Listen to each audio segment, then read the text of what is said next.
expanding the technology to scale up for the sheer traffic that comes with that. All right, so I'm taking you back now to July this year, 2023. The elevator malfunction at a general hospital in Lagos, which resulted in a downward crash and the death of a female doctor who was undergoing, I understand, housemanship. What is your commission doing about that? You know, it's very worrisome that it appears that when events like this happen, we never really see the conclusion or the completion. You know, is it possible that your commission can hold someone responsible for that incident?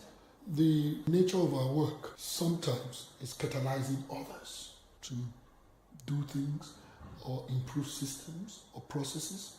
So it's not every investigation that means there's a bunch of documents, a stack of information coming to the FCCPC, people sitting in hearings. Sometimes our investigation is just to even look at processes and assist other entities, especially government bodies, to optimize their own oversight. And for instance, in the example you make, we issued a joint statement with LASCOPA, which is the Lagos State Consumer Protection Agency. It would be duplicitous for us to keep an open file when we have a sister agency in the state working on it. And the state itself, including the governor, immediately took control of the process, identified the company, blacklisted the company, consequences for even the internal folks who are supposed to be responsible for monitoring. And so our role is to make sure that is happening and to monitor how that ends, to see if new SOPs with respect to, for instance, elevator installers and elevator maintenance and periodic checks.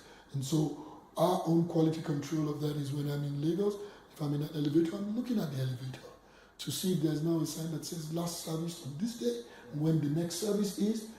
So that's our own surveillance to make sure that we're protecting people through the work of others. We've seen some process modifications that Lagos State has initiated, including transferring some of the responsibilities into a more integrated system where a facility manager is responsible to the installers and outside contractors are now responsible to a resident facility manager for public offices where you have things like elevators or other equipment that are supposed to ease the life of consumers, but they can also potentially be dangerous. Because it's very scary. You know, in most of the hospitals, for instance, after surgery, people are moved through the elevators from theatre down to the wards. Yes. And, you know, I can't even begin to fathom if that sort of thing happens with, you know, someone coming out of surgery. I think that was an extremely unfortunate accident, and it's one of those accidents where globally was needless and avoidable. Nigeria not being an exclusion, but we should be grateful that there were not many fatalities at the end of the day. Very sad loss to the country, to the family, to the government of Lagos State. But we should still be grateful. Will anyone be held accountable? Well, there's already an accountability framework that is kicked in. For instance, that business is not going to be able to do that type of work for perhaps an important client. Yes. And that blacklisting for any responsible private business would obviously be concerned. Yes. I mean, if I were a large building contractor and I have a contract to build a high-rise, I'll be very concerned about engaging that particular contractor to install the elevator. So there are already consequences. With respect to remedies for the injury sustained, the FCCPC is not the only, in fact, perhaps not even the primary mechanism for those types of remedies. There's tort law, there's rights to sue. We have an equivalent agency in Lagos State that is seized with that. And so our role here now is monitoring.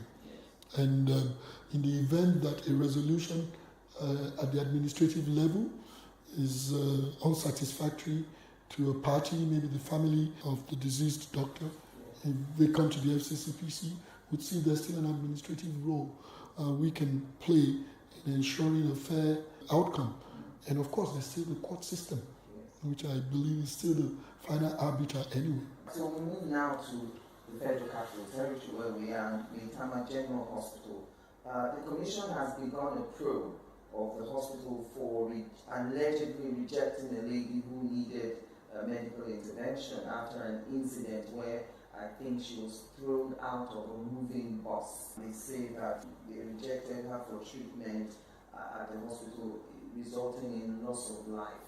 What are the salient facts that you can share with us regarding that case? What we know so far from the information we've gathered is Miss Greatness Olorun Femi was a victim of criminal conduct. She is otherwise known as One Chance. We've seen evidence that she was, first of all, physically assaulted. The evidence of physical injury on her body, and she also sustained additional physical injury when she was purportedly thrown out of a moving vehicle. I think that those facts are well established. There is evidence that she was transported by Good Samaritans to the Maitama District Hospital, which is a public institution. There's evidence that there was some interaction there. And there's evidence that that's where she was declared deceased.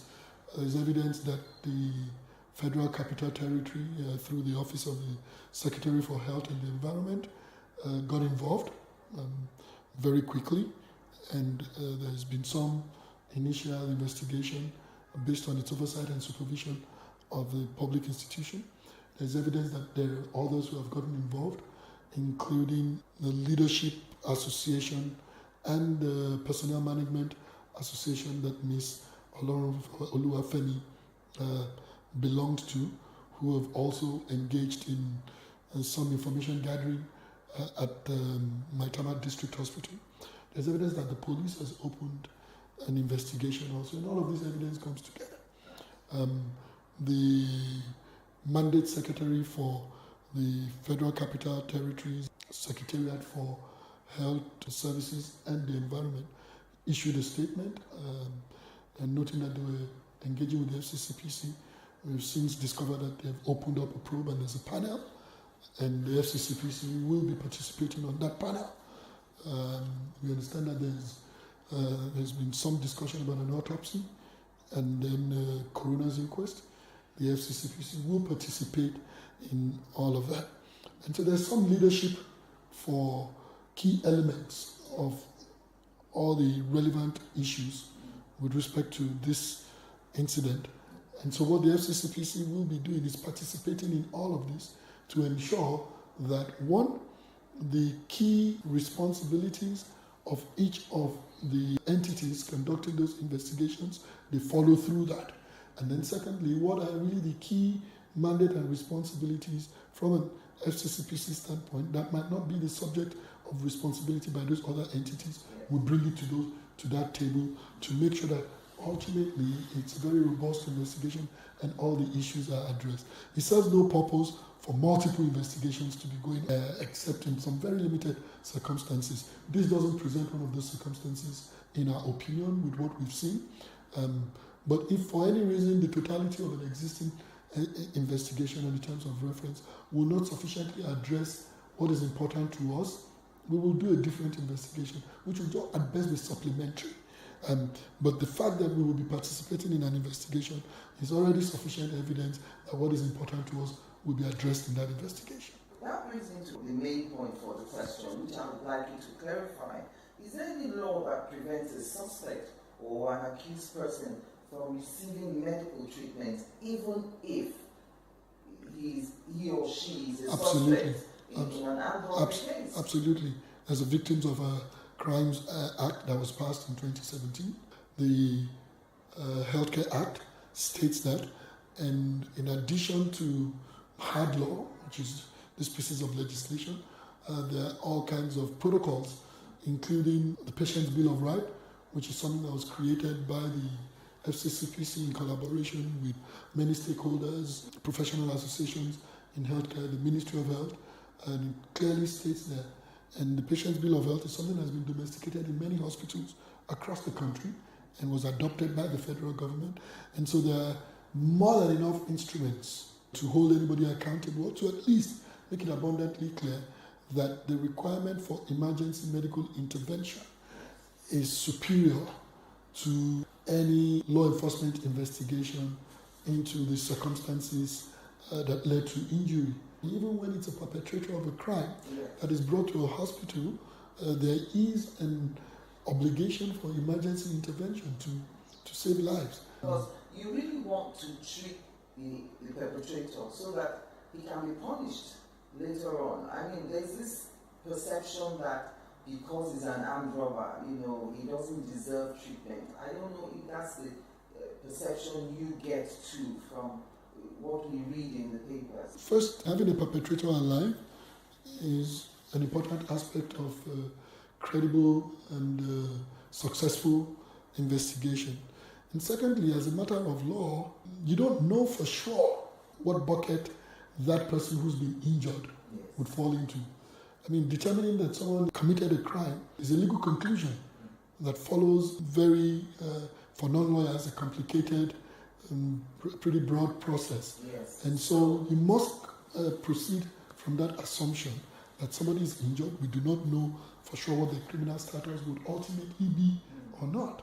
And so everybody deserves emergency medical attention. Join us again after the break.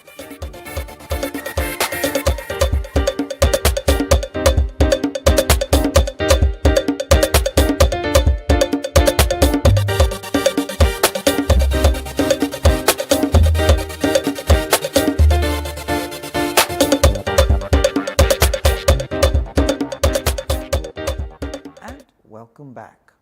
And I'm glad you mentioned the patient's Bill of Rights. What should every Nigerian know about this bill? Well, every Nigerian should know that all the rights iterated in the Patient's Bill of Rights are an obligation that is owed between the patient and healthcare facilities. And that the Patient's Bill of Rights is not just one document that spells out the obligations both ways, but it's an aggregation. So at itself, it identifies the parameters of the interactions between healthcare providers and the patients, but it also is an aggregation. Each of those rights there, it's aggregation of each right that exists in other instruments, whether ethical codes, law, decided cases, legislation, subsidiary legislation or regulations. So it's not aspirational. It's not CSR, it's not a corporate social responsibility, it's mandatory obligations. However, the Patient's Bill of Rights also has some obligations for patients and their families also. Some of the experiences healthcare providers have had with respect to injury and even their own security in the place of work has been aggression or violence by patients or their families. And so there are obligations for patients and users of the families also in the Patient's Bill of Rights.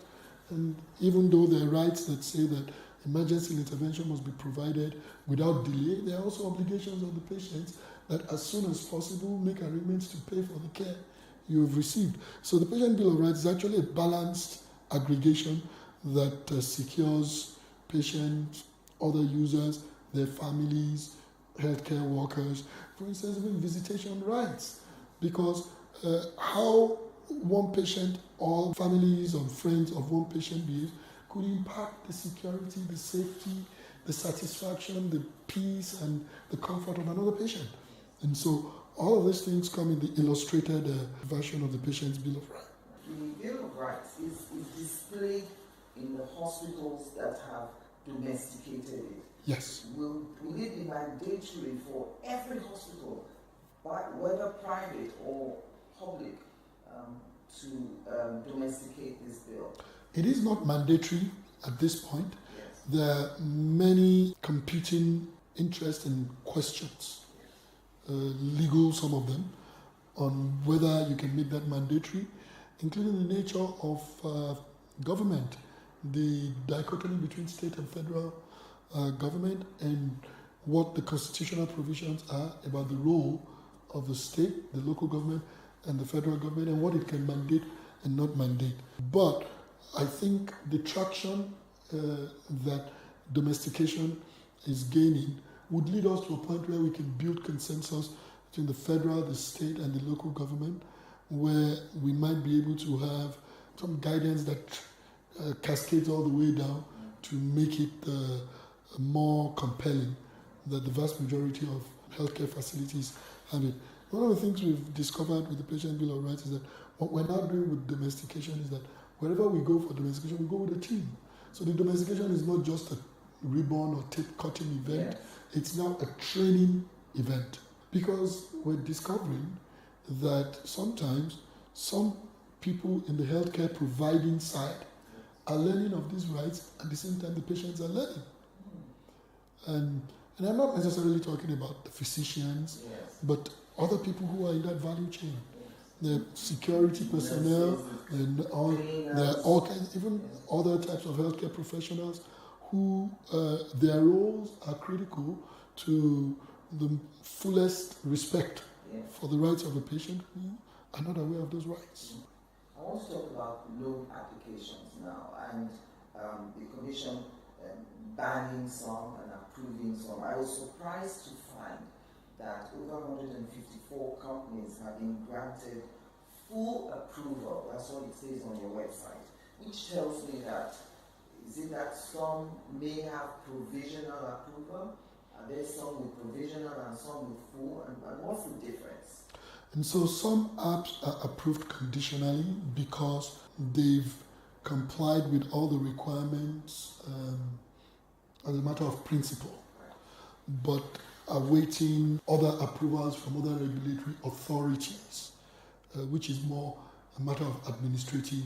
So for instance, if your software has been analyzed and the security is fine, but you are awaiting the administrative write-up of that, and we have that evidence from the other regulator, then you have a conditional approval. And so to the extent anything that is not necessarily within the control of the applicant, Yes. if they've done everything within their control to be able to operate safely, then they could secure a conditional approval. Otherwise, full approval means everything has been checked out. Now, our approval is not a license as sector regulators issue licenses. So it's not a license like NCC would issue a license to telecommunications companies, or CBN will issue a license to banks, or NERC issue a license to electricity companies, or NCA to airlines. Our approval is to check certain elements or parameters of consumer protection. One, that you have a policy that prohibits inappropriate loan recovery or balance repayment methods, which is critical, and that you have a framework, a feedback framework for your customers to even reach you and dispute whether it's a loan balance or whatever. Two, that the technology you're using now prohibits access to people's private information. Three, that the data management regulator is satisfied with your data policies, your storage mechanisms, your gathering mechanism, and your policy with respect to sharing and transfer. So that's not anything we do.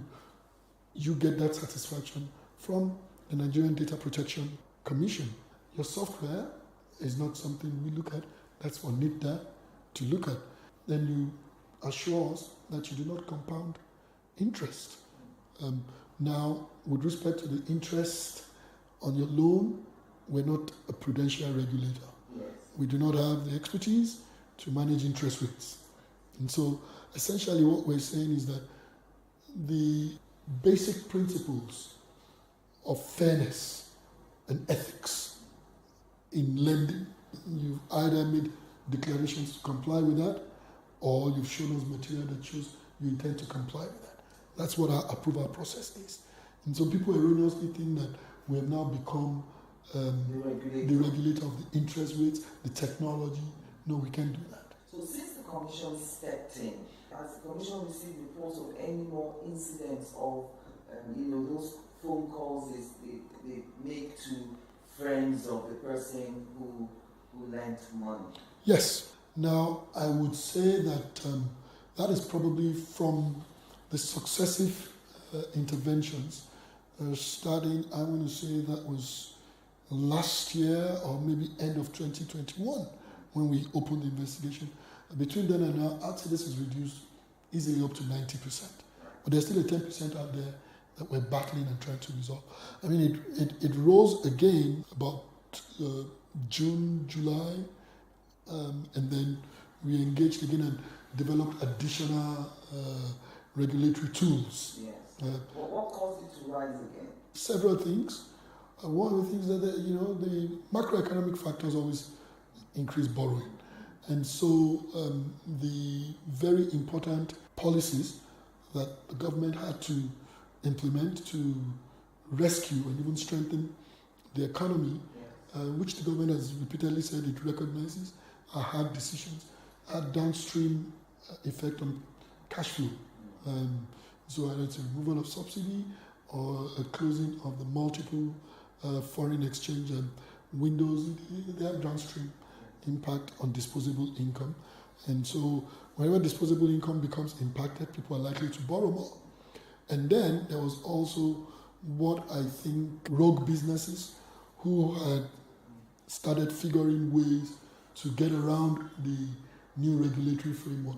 And that's globally typical. Over a period of time, rogue businesses will find the gaps in the regulatory framework. And what the regulator must do is also step up and plug those gaps. And so between now we've been able to plug more gaps. We've seen a reduction. We continue to work to keep reducing this. I'm sure advocacy is one of the things that the Commission does. And that's what brings me to this topic now of the tomato mix matter. It would seem to me that there is a lacuna. Retailers who think that they're doing the consumer a favor and that you ought to be grateful that they're manufacturing anything at all. And then buyers who think that the customer is always right, irrespective of the unreasonableness of their demands or whatever. How can we reconcile these two positions? I think the dynamics of managing a successful, profitable, enduring, and most importantly, responsible business actually address the different pieces of what you've said. Now, the customer is not always right, but is king. And so when you say the customer is king, it's more about how you treat the customer. It's not about taking the validity of what the customer says as correct. I mean, if someone says to me, adding 5 and 5 is 11, it doesn't matter what they're buying. Yes. That doesn't make it right. But if someone who I should defer to says to me, adding 5 and 5 is 11, there is a method in which I will approach the engagement. And so that's when I say the customer is king. It's about how you treat people. It's not about taking their word for value. Yes. That's a very important differentiation. And you're right. I think successive years of military rule has affected the mindset of people. And so it's not even just in retail. Generally, people who are paid to perform a service, even in government, feel that what they have is power. Yes.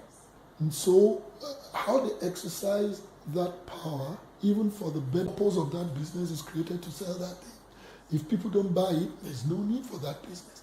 And so for any business that does that, to conceptually in any way consider itself as doing a favor to the consumers hasn't passed the test that I said for business to be profitable and enduring. It must be responsible. And if the business is irresponsible, it's only a question of time.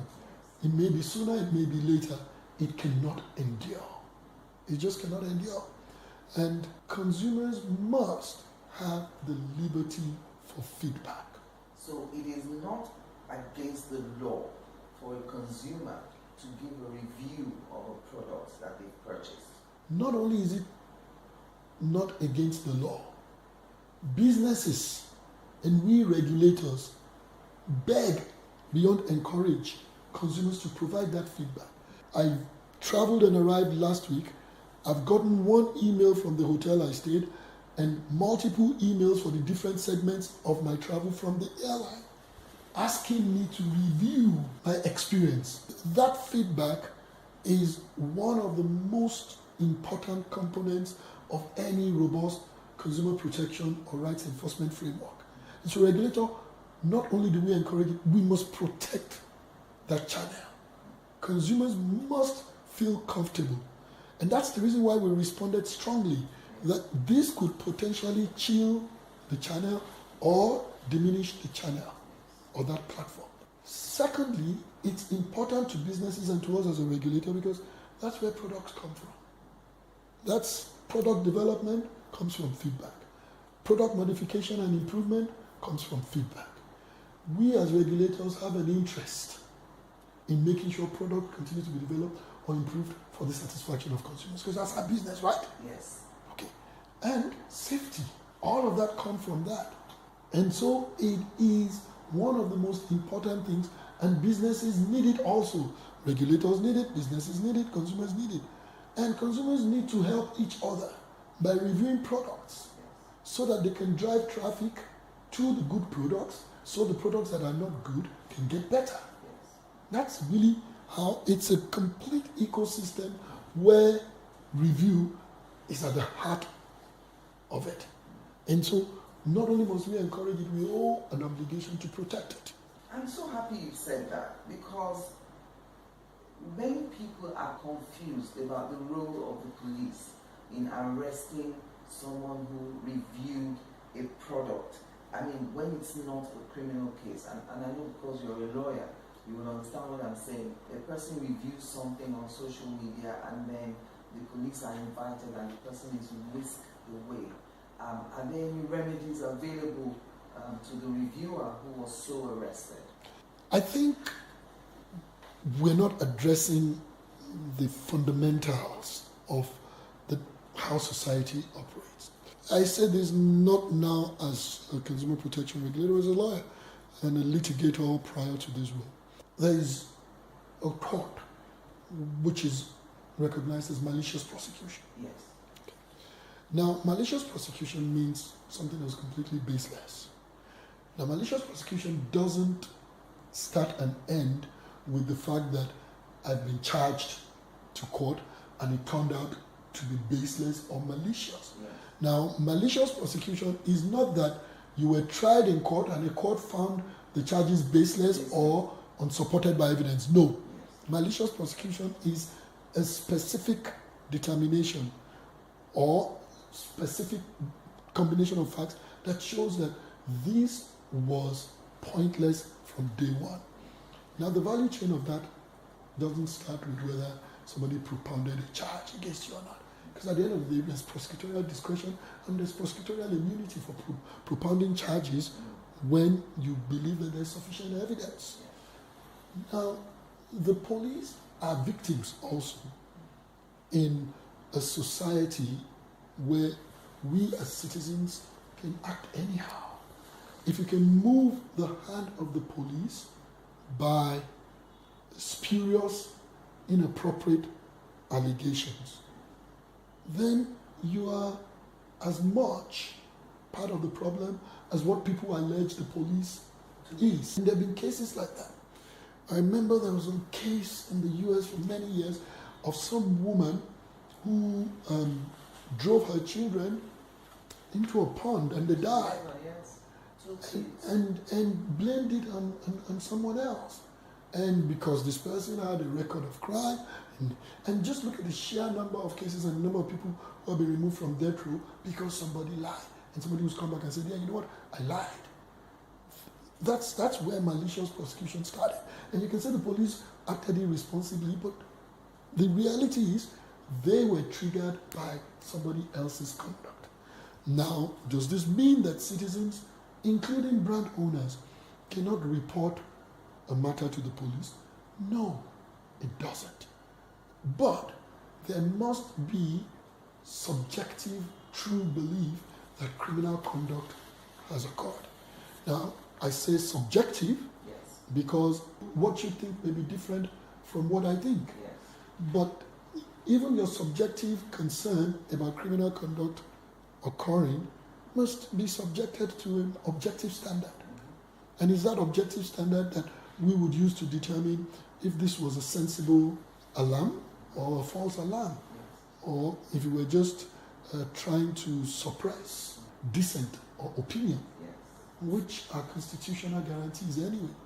And so that's what we got involved in with respect to the tomato You mix. were very quick to get involved. I read how quickly you moved to the police station to see or meet with the lady in question, to see what was happening. So what was the result of your involvement? And so what we did was to immediately send a team to the police station, and she wasn't there, but we understood she was en route to Abuja.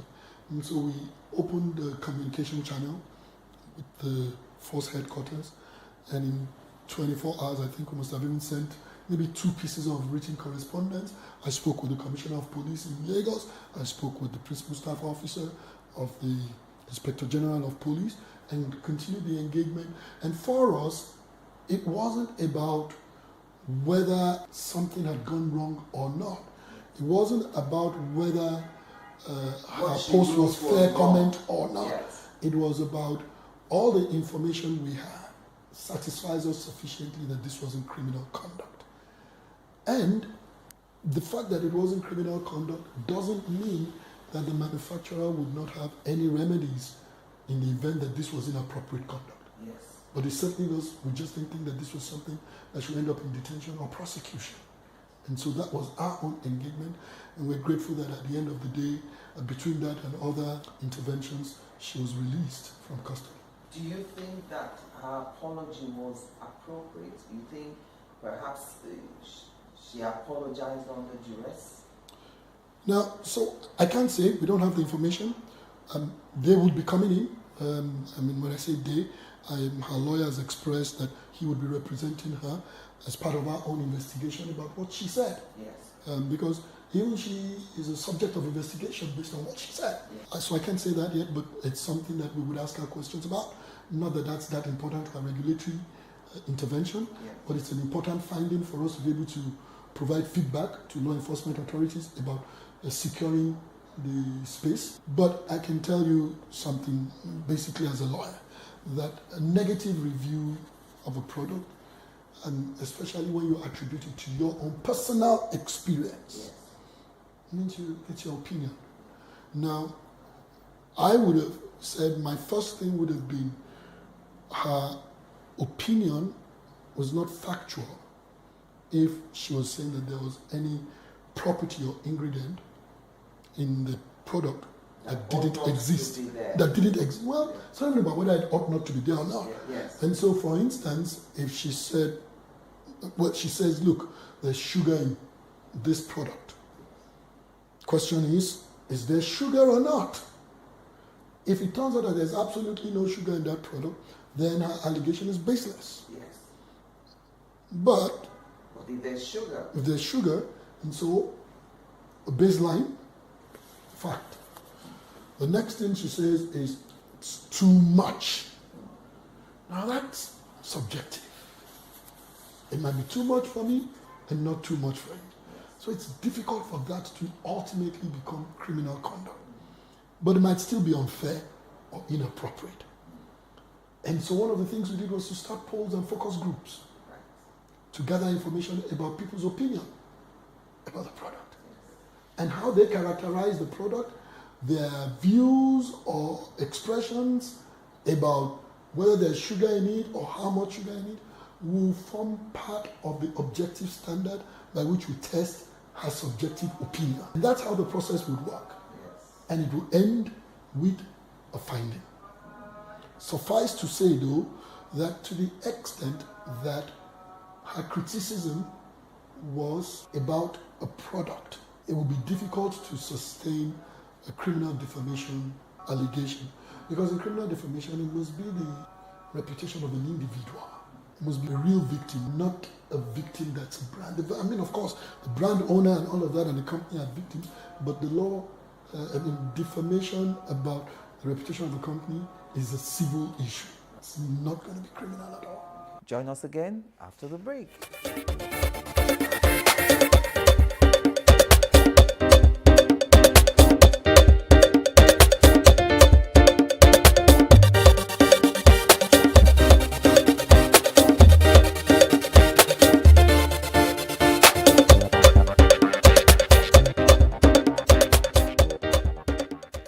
Welcome back to my concluding moments now with Babatunde Rukera. Does it make any difference that NAFDAC has actually come out to say that even though there's sugar in the product, it's not harmful? In fact, it's quite normal to have sugar as a preservative in some of these products. Very good. Now, my worry with that is that I think NAFDAC has done the absolute right thing. And I don't think NAFDAC did it to defend a company. No. I think NAFDAC did it because it was important for consumers to know, and it could be misleading, people could be afraid, and to also validate this particular product that, listen guys, for those of you who are patrons of this product, don't be afraid. You're not consuming some dangerous product, and the manufacturer of this product is not engaging in illegal conduct. That was a very important message NAFDAC had to pass to both the patrons of the product and the rest of the community or society that use tomato mix. So that was an important thing. Put differently, what that also does is that it diminishes the case that the commenter's review was spurious allegation, because it validates the fact that there is sugar in the product. Yes. All right, so the issue of tickets and trains and so many sharp practices going on. There are incidents now where people want to board the train, and when they seek tickets, they will say there are no tickets available. But you have members of the train, the staff at the railways now taking people in to the coaches and say, oh, come with me, I'll get you tickets. And then when they get there, the train starts to move, and then the staff are collecting cash from them. So, I was following this thread on my friend Shola Salako's page, and someone said, why would anyone want to pay cash? Well, the train has moved from the station. You feel obliged to pay. You don't want to be a troublemaker. You are there. You understand? So, what can people do about that? I saw that for the first time, and what I did was to immediately contact the Minister of Transportation, who oversees the Nigerian Railway Corporation, and then we're engaging already. I'm very grateful that he has even already said that he actually is on it. He responded to me and says, we're on this. And in our usual role, what we will do is, once we've catalyzed action by a more focal regulator or solution provider, we just remain oversight to monitor and see the outcome. So we look to see how this plays out. And the thing is, it would appear to me, and I'm trying to find the right words, sometimes when government brings these ways that things can improve, especially now that we're going more digital, go online and register, go online and do something, there's a resistance from the people who run the agencies. It's like they don't want these improvements because it reduces physical engagement, interaction with the potential clients. Which promotes graft. Yes, thereby limiting options and opportunities for graft. What is the way forward? Because they tell you go online and register. You find that you can never register. But when you get to the office, outside these offices, you see people there with laptops and you're able to register. And this is across board. Whether you're registering for NYC, you're registering for anything, it's always so difficult to access the website. But the people who run these things are still thriving on this physical interaction. Technology is a disruptor, and we also have to, in seeking solutions, as citizens, we must seek solutions that are sustainable. For instance, where technology fails, what we should be looking for is how to make the technology work, not to return to the old alternative that didn't work. I remember very, very many years ago in the UK, when they were transitioning from the manual entry into the trains and the underground, people used to jump over the turnstiles and everything. Now it can't happen anymore. It's a sustained, tedious, but very pedantic and stubborn approach till technology ultimately eliminates the room for those interactions that promote craft. And we're on the cusp of it rather late. So we're experiencing the associated teething problems as we must. Yes. What government and regulators must do is just remain determined. And what citizens must do is to understand that there are bad elements everywhere. Whether in government or on the streets, there are bad elements everywhere. And those bad elements, who are sometimes not state actors, in fact just private actors also, will always seek to frustrate a system. But if we allow that to happen, that system won't sustain. And one of the threads I read, you had someone who insisted that no, I want to go and get a ticket. I don't want to approach the train through an entrance that is not. But of course, ultimately run into trouble. So that continuing insistence. Or if I were on that train, for instance, I would have declined to pay by cash if I have a card. So, you know what? If for any reason you put me on this train and you were going to take it off and you wanted me to pay on the train, you should have had a POS. Right. You should have an equipment that allows me to pay cashless. Mm-hmm. And when they put it in and the receipt comes out, look at the name on the receipt. If it says Babatunde Irukera and Co, wait a minute, you can't take this away. This doesn't show that I've paid to the railway corporation. Yes. And so all of the policemen in Nigeria are what? How many thousand? There are 200 million of us. We must police ourselves too. There is a tendency for people to view you as a troublemaker. You know, you're at the airport and everyone's queuing, and then someone comes and the airport staff are taking them to the front, and then you start to talk about it, and everyone initially looks at you. Sometimes when someone starts to react, then everyone joins in. But generally speaking, people look at you as the troublemaker. Are you not a Nigerian kind of thing? And so a troublemaker you are. We must have a few troublemakers in any society. I mean, I'm considered a nuisance. I'm considered a troublemaker, a nuisance, an interloper, minding other people's business. What's the greatest criticism about Hiroka? I would always, he goes beyond his mandate. Even what is not his business, he gets into it. So what? And so what? I mean, and many times, just making that trouble doesn't matter that you resolve that situation. It's also an advocacy tool. It also lets others, many times some people just don't even know. Many times those who say, look, aren't you a Nigerian, feel that, look, let's not rock the boat because we don't have these rights. Yes.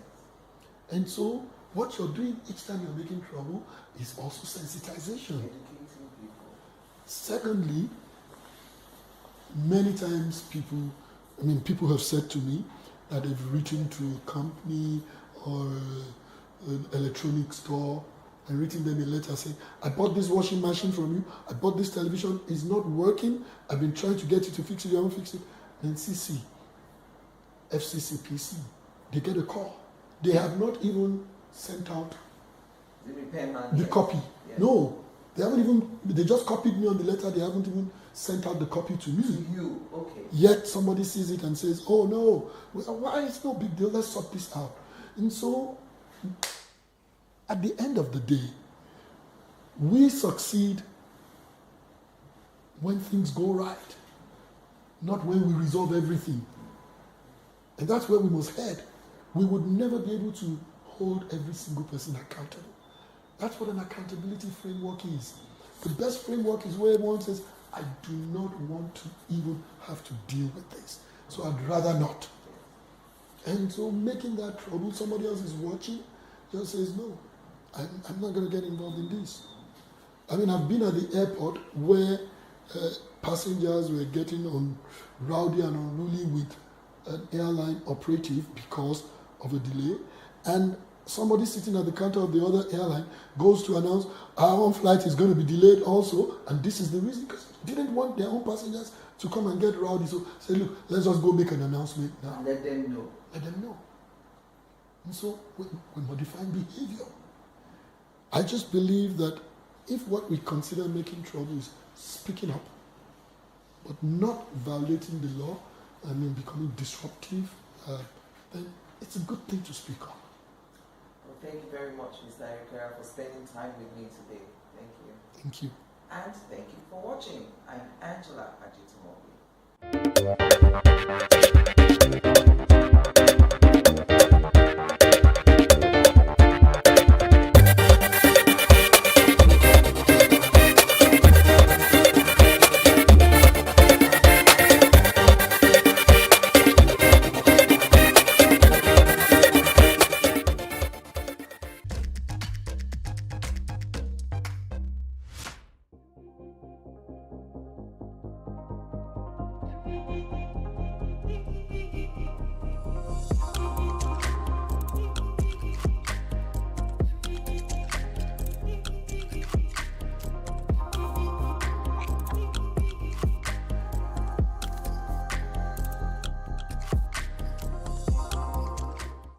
My signature on my paintings are Kike Johnson, but I mean, yeah, I think so. Thinking about it now, I'm not even sure, but yeah, I think so. Most of them have my name on it, apart from my fashion brand though. My name is Kike Johnson. I am a visual artist and a fashion designer. My art is inspired by a lot of things, by Black women, by colors, animations, different things. A lot of things that like inspire me, but I naturally enjoy drawing Black women. I think it's amazing, yeah. By either drawing something else or creating something different, or maybe getting inspiration from something else totally different from what I am doing at the moment. Artists, there are different things I see. Like I can see someone's face and I'm like, oh my god, I need to draw that, the angle, just different things on the face that makes it very interesting, to visualize and to draw. And then we have different skin tones. So it's just amazing to see how you can blend colors together to get a particular tone, and you can have 5 different women with 5 totally different skin tones. And it's just, every time I see someone, I always look through, look at those things, the shadow, the light, and all of that. I think I enjoy the process most about expressing myself through art. I enjoy how it's done. I enjoy seeing the finished product. After spending like 6 hours drawing something, I'm like, okay, I think we're good to go, I enjoy the entire process generally. I just like doing, so there are days where I don't want to create portraits. I draw maybe something minimal. I can do like a minimal line art. And it's okay, this is all I'm doing today.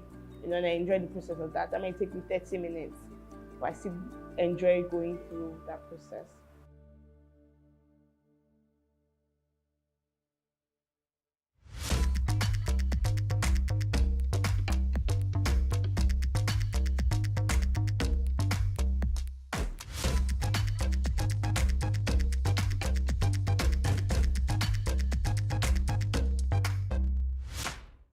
The Nigerian art space is amazing. It's growing and it's just very broad now. There are a lot of opportunities for people like me in the industry. We are doing so many amazing things, from digital art to traditional art to even NFTs. There's just so many things that Nigerian creatives are doing now that I think it's just amazing. To see that Nigeria went from not appreciating art as much to now appreciating art is a good thing. Love it. I actually wish I did go to an art school. I think I think that way maybe I'd have been like Picasso right now. But no, I didn't go to an art school. I learned everything myself. I've always loved drawing. When I was a child, I would draw Mickey Mouse. I would draw like just different cartoonish things, you know. So I've always enjoyed drawing. I've enjoyed the process. Yeah. All right. So for young female aspiring artists in Nigeria, I'll say they should go for it. I mean, in this industry, I've come to understand that there are not so many female artists as much as there are men, you know. So it's a good thing to see women want to become artists and actually do it. You know, one major thing is you just have to keep practicing, just get better at your craft, and that's it. Yeah, there are a lot of opportunities out there. Art has influenced my fashion in different ways, from colors to patterns to just creating something. Sometimes I just do a design, I'm like, okay, this is not what I I wanted, but at least we tried it, you know. So art for me is life. Everything around me is art. I look at every single object and I see shadows, I see lights, I'm looking at the way it's done, you know. So art has influenced my fashion in different ways, and I'm excited about that. I mean, I enjoy it. So in a few years, I see myself doing amazing things, bigger things than I'm doing now, you know, in the international workspace, nationally, and you know, just doing, I hope to have a major studio in a few years' time where, you know, anybody can just come to us and say, okay, I want to create this type of art, and we can have someone working in the studio create it. Different things, from animation to illustrations to different type of artwork.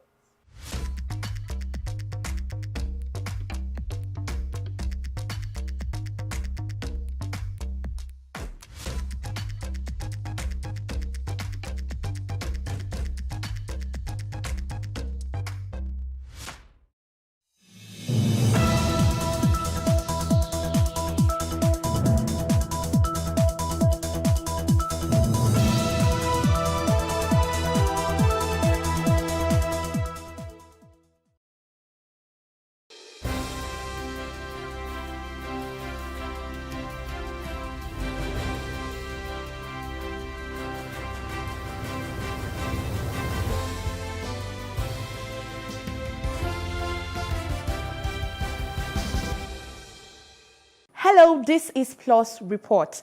It's where we bring you some of the stories and events which made the news recently. In case you missed out on some of these stories, don't worry, we've got you covered on this edition. Welcome, I am Uyime Elijah.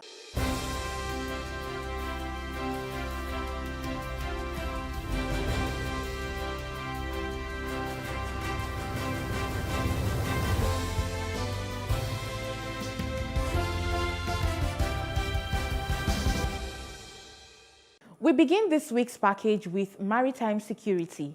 The Nigerian Navy ship NNS Beecroft patrol team has intercepted a large fiber boat containing over 90 drums of 250 liters each of petroleum motor spirit near Ijegun community in Lagos.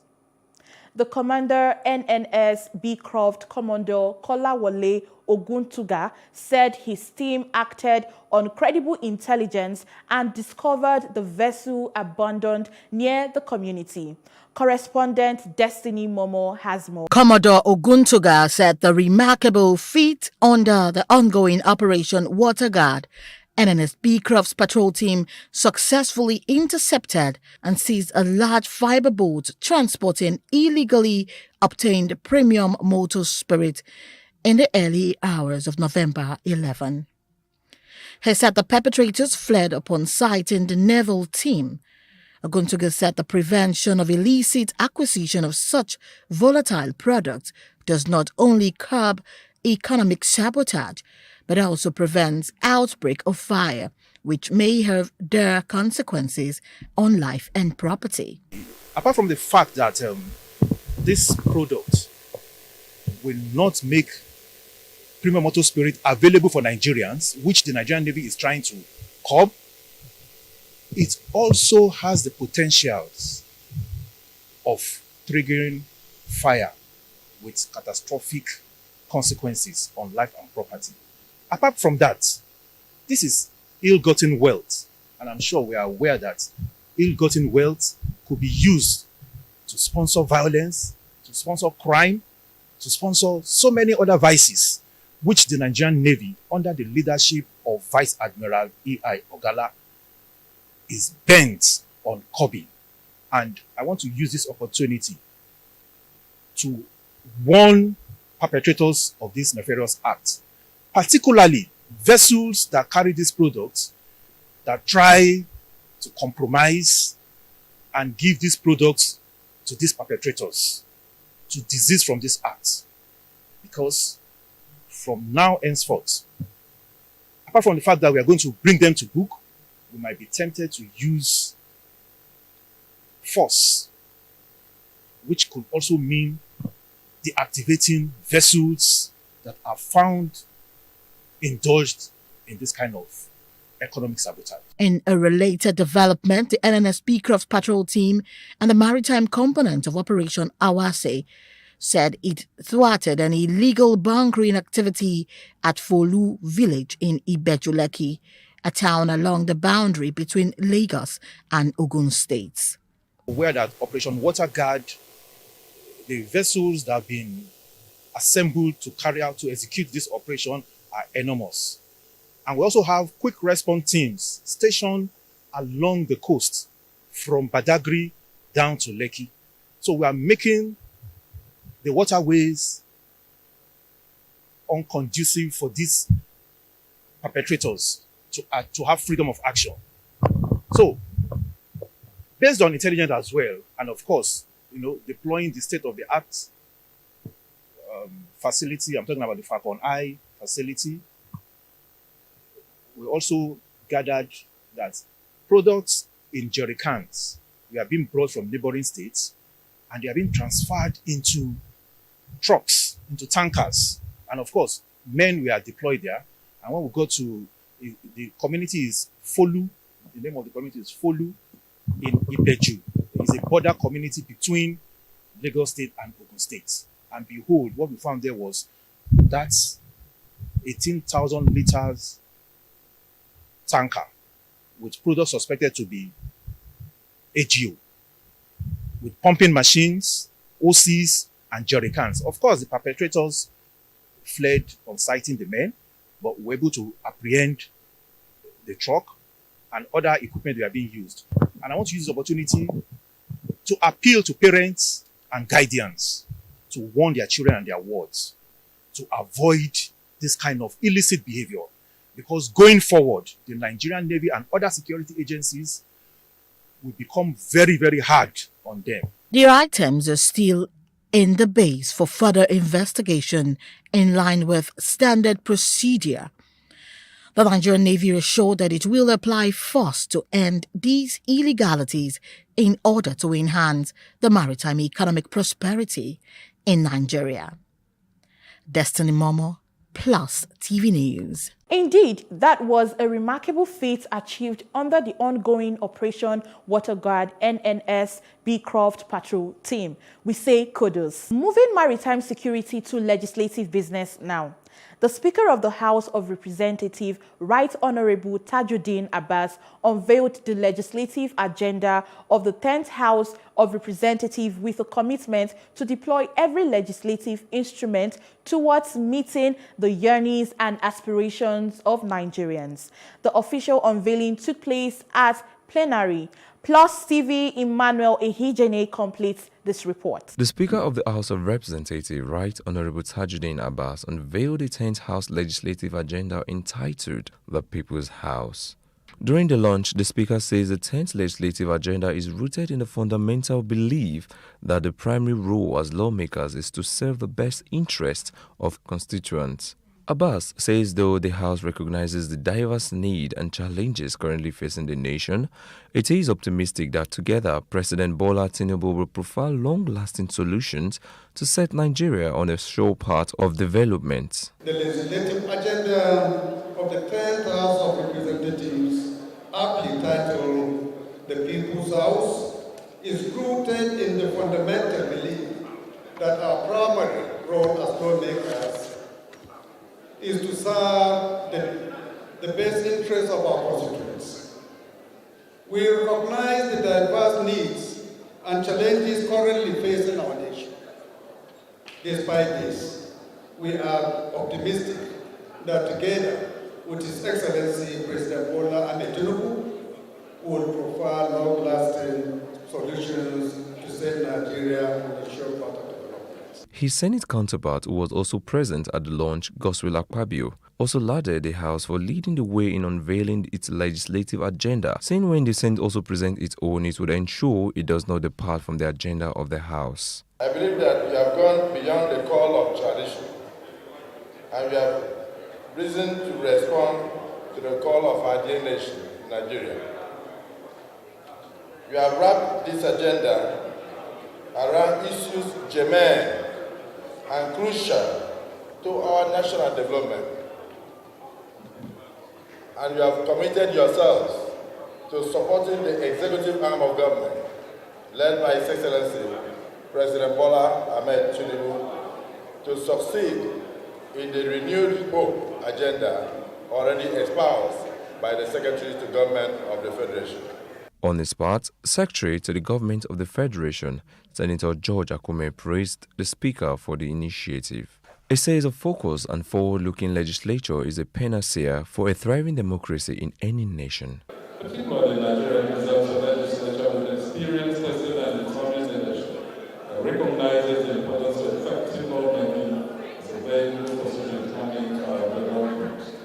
The agenda will have come to large manifestation. The high quality of leadership of membership, the House of Representatives, and a demonstration of their commitment to service.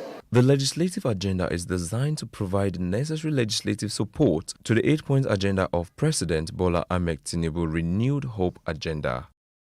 Nigerians are indeed looking towards getting better legislations from the National Assembly, even as the various committees begin sitting and oversight functions. It's time for a short break now. We will be right back with more stories.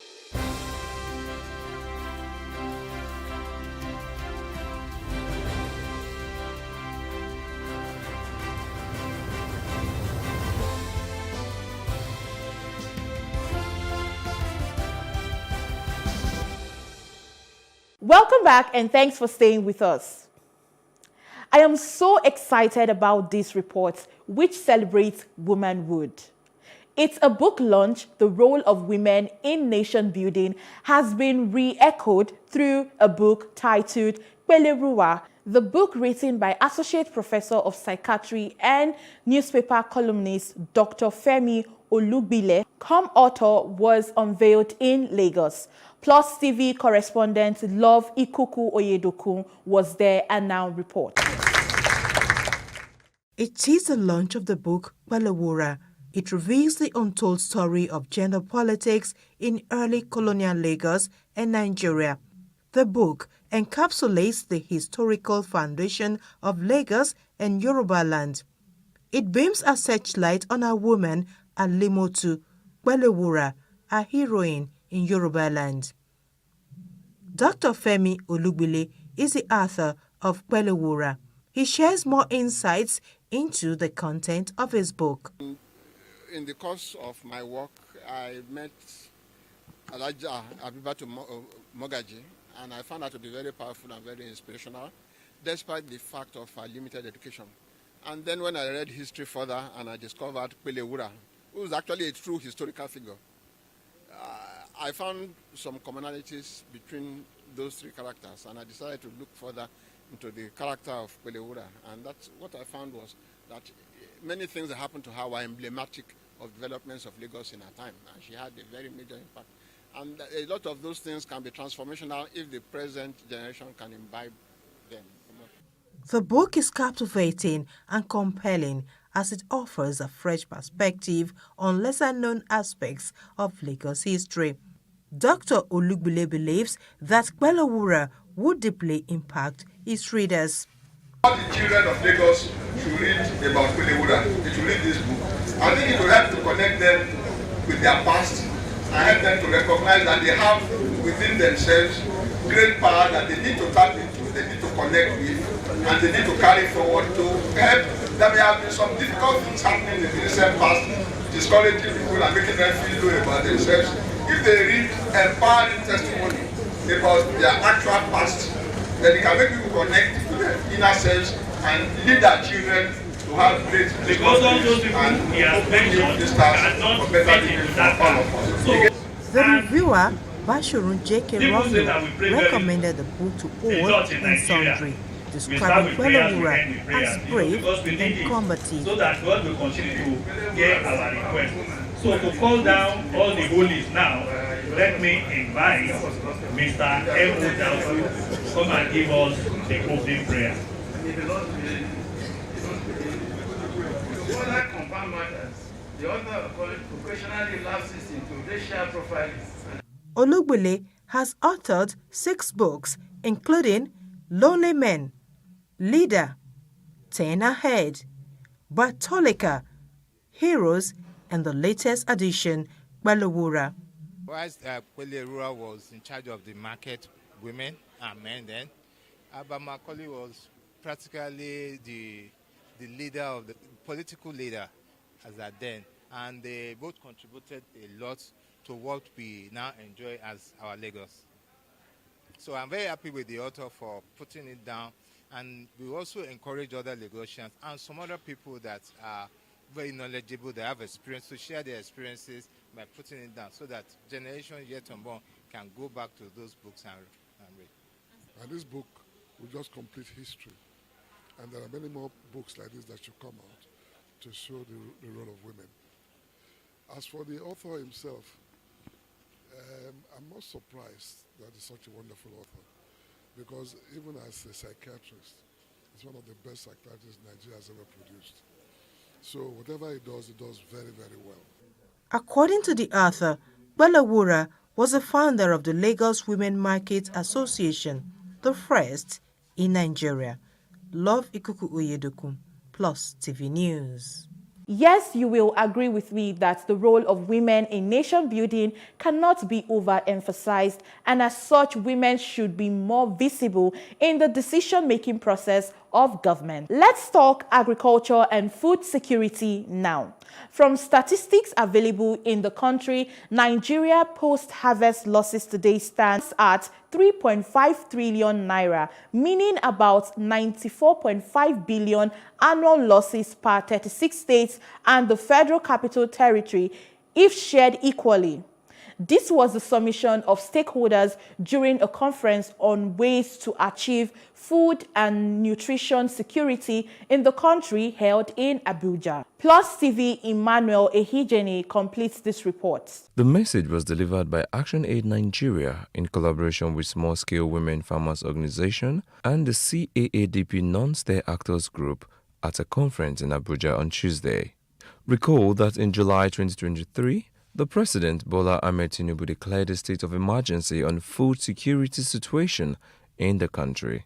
For now, the key areas to address these losses is to focus on reducing this alarming rate of post-harvest losses through the provision of access to processing and storage facilities for farmers in the country. So we are talking about where there is quick win. Provide communities with processing facilities. If they are doing massively rice, provide them with rice processing facilities. If they are doing massively cassava, provide them with cassava processing facilities. If it is maize, different value chain, and we can get that. Then you can also see that access to transport is only 10%. So we are in a dire situation.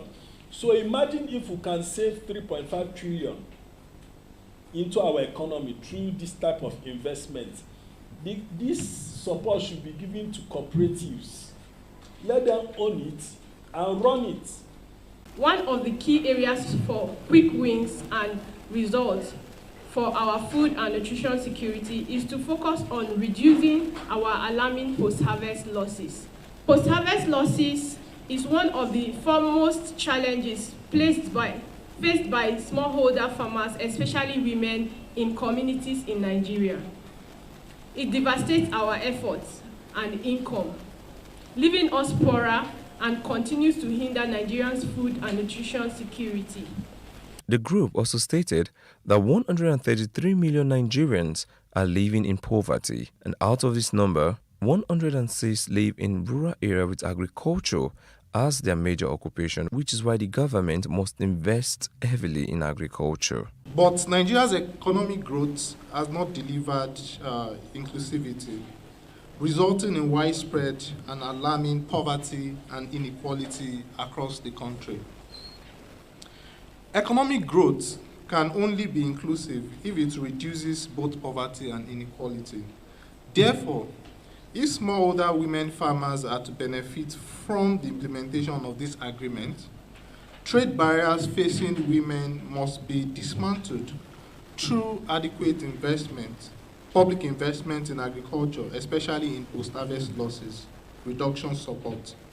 With this investment going towards processing facilities, storage facilities. The group also made some recommendations. The president and the state governors should take charge of the agriculture sectors for our food and nutrition security by deliberate massive investment, especially in post-harvest losses reduction.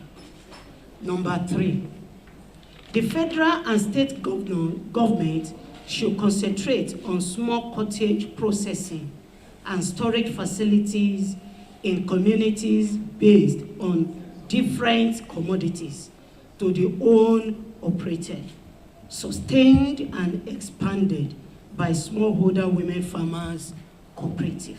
The group is convinced that with adequate processing and storage facilities for Nigerian farmers, the agriculture sector can contribute greatly to the GDP of the country. And lastly, to labor and economic matter. The Private Telecommunication and Communication Senior Staff Associate of Nigeria, TECSAN, has condemned what it described as act of brutalization and dehumanization of the president of the Nigerian Labour Congress, Joe Ajaero. This was contained in a communique issued by the union at the end of its second quadrennial National Delegates Conference, which held in Lagos recently. Details in this report. In the struggle for our men, there is victory. It is yet another 4 years, and members of the Private Telecommunications and Communications Senior Staff Association of Nigeria, TECSAN, have gathered for their second quadrennial conference. President of TECSAN, Okpeyemi Tomori, released the journey of the union from the challenges of COVID-19 to the present economic challenges, including how the exchange rate has affected business performance, union membership and grievances, among others. It has been a challenging mix for all our members in the private communications industry as well, when we consider the effects on the home front, where whatever has been sustaining the family couldn't pay the bills any longer.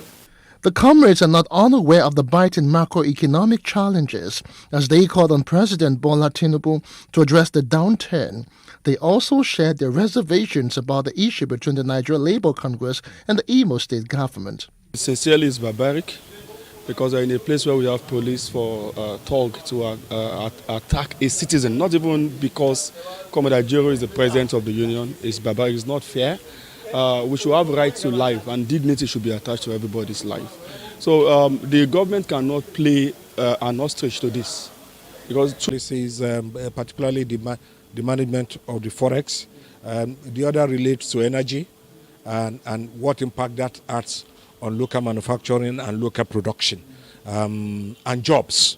Because for PTECSAN, they in services industry, telecoms, they rely a lot on energy, electricity, they rely a lot on diesel, they rely on all kinds of energy. The same thing with people who do direct manufacturing in textile, in chemical, in food. So a lot of our members are really groaning.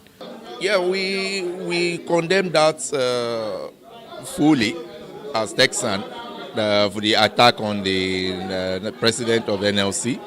It is something that is so uncalled for, and it's a very bad signal when things like that start happening to leaders, especially leaders of unions. Regarding the economic situation in the country, everyone is affected, and we expect that we would get a presidency that can actually react accordingly. The conference is themed Empowering the Future and Navigating Digital Frontiers. Members say digital transformation is important to improve business efficiencies. Digital transformation in telecommunication is highly important to improve businesses, increase operational efficiencies, and provide ultimate customer experience. It is the process of incorporating the latest tech in the drive of organizational growth and gain in a competitive environment. We had known members, but now we have branches that we can be proud of that we have. And also we have been able to negotiate a collective bargaining agreement, which means the working conditions are improved for our members. Texan says it is poised more than ever before to fight against anti-labor activities within the information and communications technology sector, as well as go after multinationals that hide under the name of outsourcing to enslave workers. And that's all on this edition of Plus Reports. But before we go, let's remind you to follow us at PlusTvAfrica on Facebook, Instagram, and X. And also do subscribe to our YouTube channel at PlusTvAfrica and PlusTvAfrica Lifestyle. I am Uyime Elijah. Thanks for watching.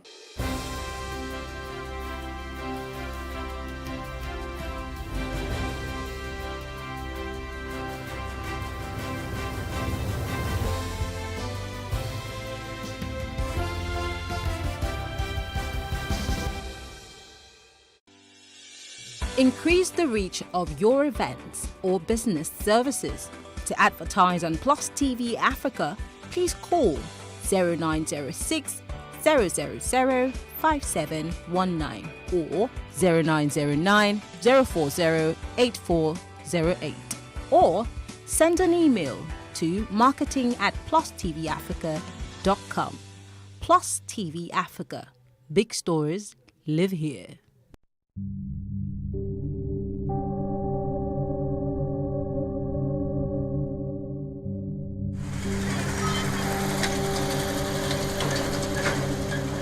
Lagos, the commercial capital of Nigeria with 351,861 hectares of land, is the authentic home of every tribe and tongue in Nigeria. The state, though small in landmass, is controversially the most populous state in the country. One of the neighborhoods in the state is Obalende, located in Etiosa local government area. The area is strategically a historic site because before the relocation of administrative capital from Lagos to Abuja, it was the seat of power of the military head of state, the Dodon Barrack. Historically, a Royal West African Frontier Force, predominantly Hausa men, were initially camped on the land where the famous King's College is situated. Then there was a need for the use of the land, and the Oba of Lagos was said to have pressured the governor of Lagos to resettle the Hausa men and sold the land in what is now Obalende to the British colonial masters. After resettlement in the purchased land, the Royal West Africa Frontier Force men named the place Ibiti Obalewade, which translates to the place where the king drove us to. Obalende, though crowded, is famous for its nightlife and for its suya sport, with a junction popularly called Suya Junction. For ease of administration, former governor of Lagos State, Asiwaju Bola Tinubu, created additional 37 local council development areas from the existing 20 local council areas. So the current Obalende is carved out under Ikoyi Obalende Local Council Development Area. Ikorodu town is another historic location in Lagos, located in the northeast area of the state along the Lagos Lagoon and shares a boundary with Ogun State. Currently, the town houses Ikorodu local government area and 5 local council development areas. Kabiru Shotobi is the king of Ikorodu, traditionally known as Ayogbunre of Ikorodu, who ascended the throne from October 24, 2015. The name Ikorodu came about from people whose ancestors descended from the Remo stock of Yoruba tribe who came to settle on a plateau and named it Ikorodu, a shortened word from Oko Odu, which literally means Odu, farm. The current metro area population of Ikorodu in 2021 is 989,000, a 5.44% increase from 2020. Trading, farming, and manufacturing are some of the things Ikorodu is known for. Ikeja is the capital of Lagos State, formerly called Akeja. It was named after a deity of the Awori people of Ota, who originally settled there. The area was invaded for slaves until the mid-19th century. Ikeja, an abbreviation meaning of Ikorodu and Ekpe joint administration, was coined by colonial administrators for ease of administration. It is the official seat of the governor of the state, where the state secretariat is also located. It is also where the domestic and international airports are located. Its population as of 2006 census is 330,196. Ikeja is home to one of West Africa's largest gadget markets, popularly known as Computer Village, and home to a shopping mall known as Ikeja City Mall, which is the biggest mall in Lagos mainland and also has a cinema. These are some interesting places that make Lagos a world-class destination.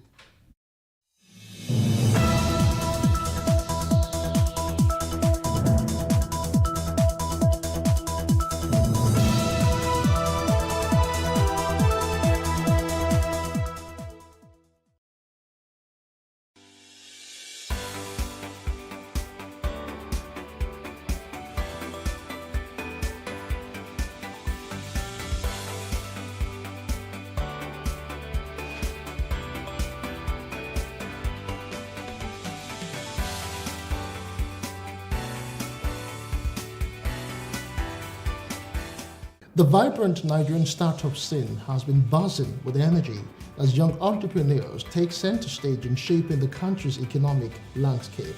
With a population of over 200 million people, Nigeria offers immense potential for budding business owners who dare to dream big and chase their passions. We will examine the world of youth entrepreneurship in Nigeria, exploring the various avenues and support systems available for aspiring entrepreneurs to kickstart and grow their own businesses. From government initiatives to private sector opportunities, we will uncover how young Nigerians are harnessing their creativity, resilience, and ingenuity to carve out successful paths in an ever-evolving market. The entrepreneurial spirit is alive and thriving among the country's youths who are eager to make their mark on the business landscape. A factor contributing to this growth is technology. Now, despite these positive developments, challenges persist. Limited access to funding remains a major hurdle for many aspiring entrepreneurs. Additionally, infrastructural deficiencies can hinder business operations and scalability. Welcome to Business Insight and PlusTvAfrica. I am Justin Akadomi.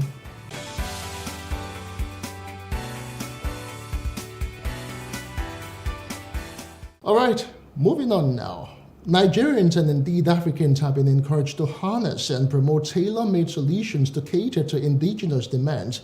This advice was given on the sidelines of a graduation ceremony for Nigerians who underwent training on semiconductor design by Chip Lab. Details in this report. The semiconductor technology stands as a cornerstone for modern economies, and as such, Investing in this domain could unlock substantial foreign exchange earnings through localized processing of raw materials and export of semiconductor products. Olafadinro and Yen Choi are two visionaries who have pledged to redefine the landscape of technology in Africa and by extension the world. With the Chip Lab cohort, they have trained young Nigerians on chip design. On the sidelines of the graduation, they speak more about their drive.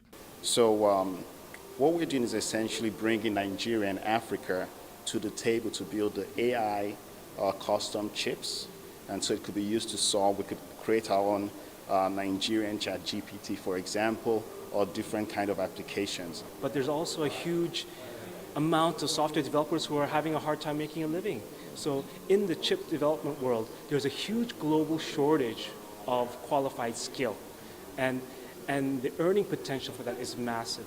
For example, our graduates, we're targeting that they'll be making 10x, 10 times what a normal graduate salary would be, and that's life-changing. Chairman of the Nigerians in Diaspora Commission, Abike Dabir Erewa, is here to show the federal government's support. She gives insight on the enormous potentials Nigerians, both home and abroad, possess, as well as what this feat means for the country. Nigeria will be exporting microchips to other parts of Africa. So we should support and encourage young Nigerians like this that are talented and they're all over the world. So that's why we're here. And I believe in him. I believe in the young generation of Nigerians, both at home and in the diaspora. What we need to do is encourage them. No doubt, this venture has the potential to stimulate job creation, elevate local content development for the international community, and also bolster a more resilient economic environment. They're looking to keep that talent here in Nigeria. That's kind of the intent behind the idea. And so I think by keeping the talent here in Nigeria, will allow for any number of issues to be looked at, considered, and ideally solved. We want Africa to be the forefronters in building chips in this part of the world, and we want Nigeria to be the country leading that thing, leading it. So that's the reason why we decided, okay, let's start something that has to do with chips design, and also we want women, at least 60% of women, to be part of this movement, because if you know very well, women pay more attention to details because designing chips involves details. In all, the idea is providing a solution to the global skills shortage, as graduates of the academy would work with top microchips and semiconductor industries in the world. So welcome back from that one. Now, straight now to our discussion proper. With access to smartphones and internet connectivity becoming more widespread, young Nigerians are leveraging digital platforms to launch innovative businesses across various sectors. Private sector organizations have also recognized the immense potential within Nigeria's vibrant market. Venture capital firms, angel investors, and incubators provide crucial financial backing, mentorship opportunities, and invaluable resources that help these young entrepreneurs turn their ideas into successful ventures.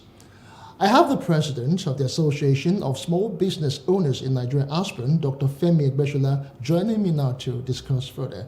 Thanks for joining us on Business Insights, Dr. Egbeshola. Thank you for having me. All right, let's talk about youth entrepreneurial issues in Nigeria, and of course how they can get into different startups. Let's just start by identifying the opportunities that are bound for young Nigerians to actually venture into at a time when Nigeria is actually having some macroeconomic challenges. Can you just share your thoughts? Well, more than ever before, Nigerian youth now have a lot of opportunities when it comes to entrepreneurship. All systems in place is there to encourage entrepreneurship this time, particularly among the youths. And every strata of the economy is involved in this, starting from the federal government to the private sector to even individuals. Everybody is poised to encourage and incite startups and entrepreneurship in the system. Starting from the youth themselves, their spirit is up and alive this time more than ever before to embrace entrepreneurship.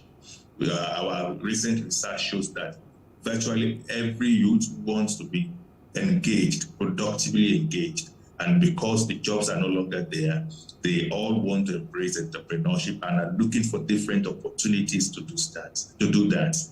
Federal government, in their wisdom, came up with the startup hacks. And the startup hacks is to engender youth to develop interest in entrepreneurship.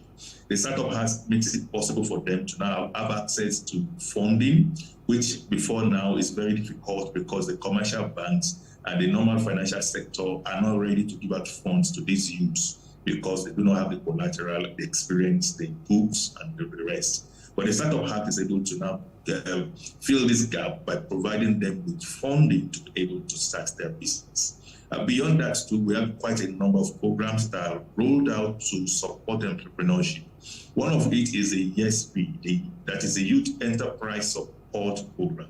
The Youth Enterprise Support Program gives all the youth that are interested in entrepreneurship free opportunity to get access to training, the free training when it comes to business management, the business opportunities that are available, and then they can go about their books and their records.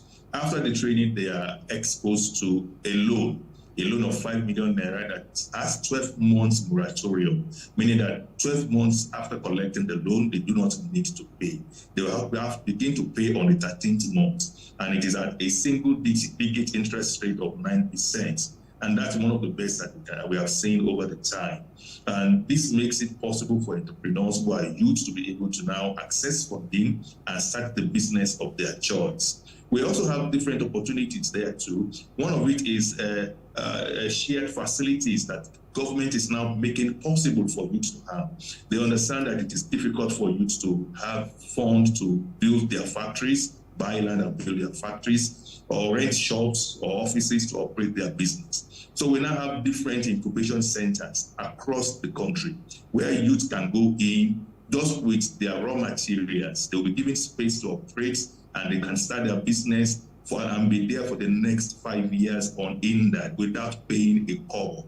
They have free access to electricity, free access to shared equipment, free access to marketing support system, free access to getting certification from NAFTA, Standard Organization of Nigeria, and the rest without hindrance. This is now possible.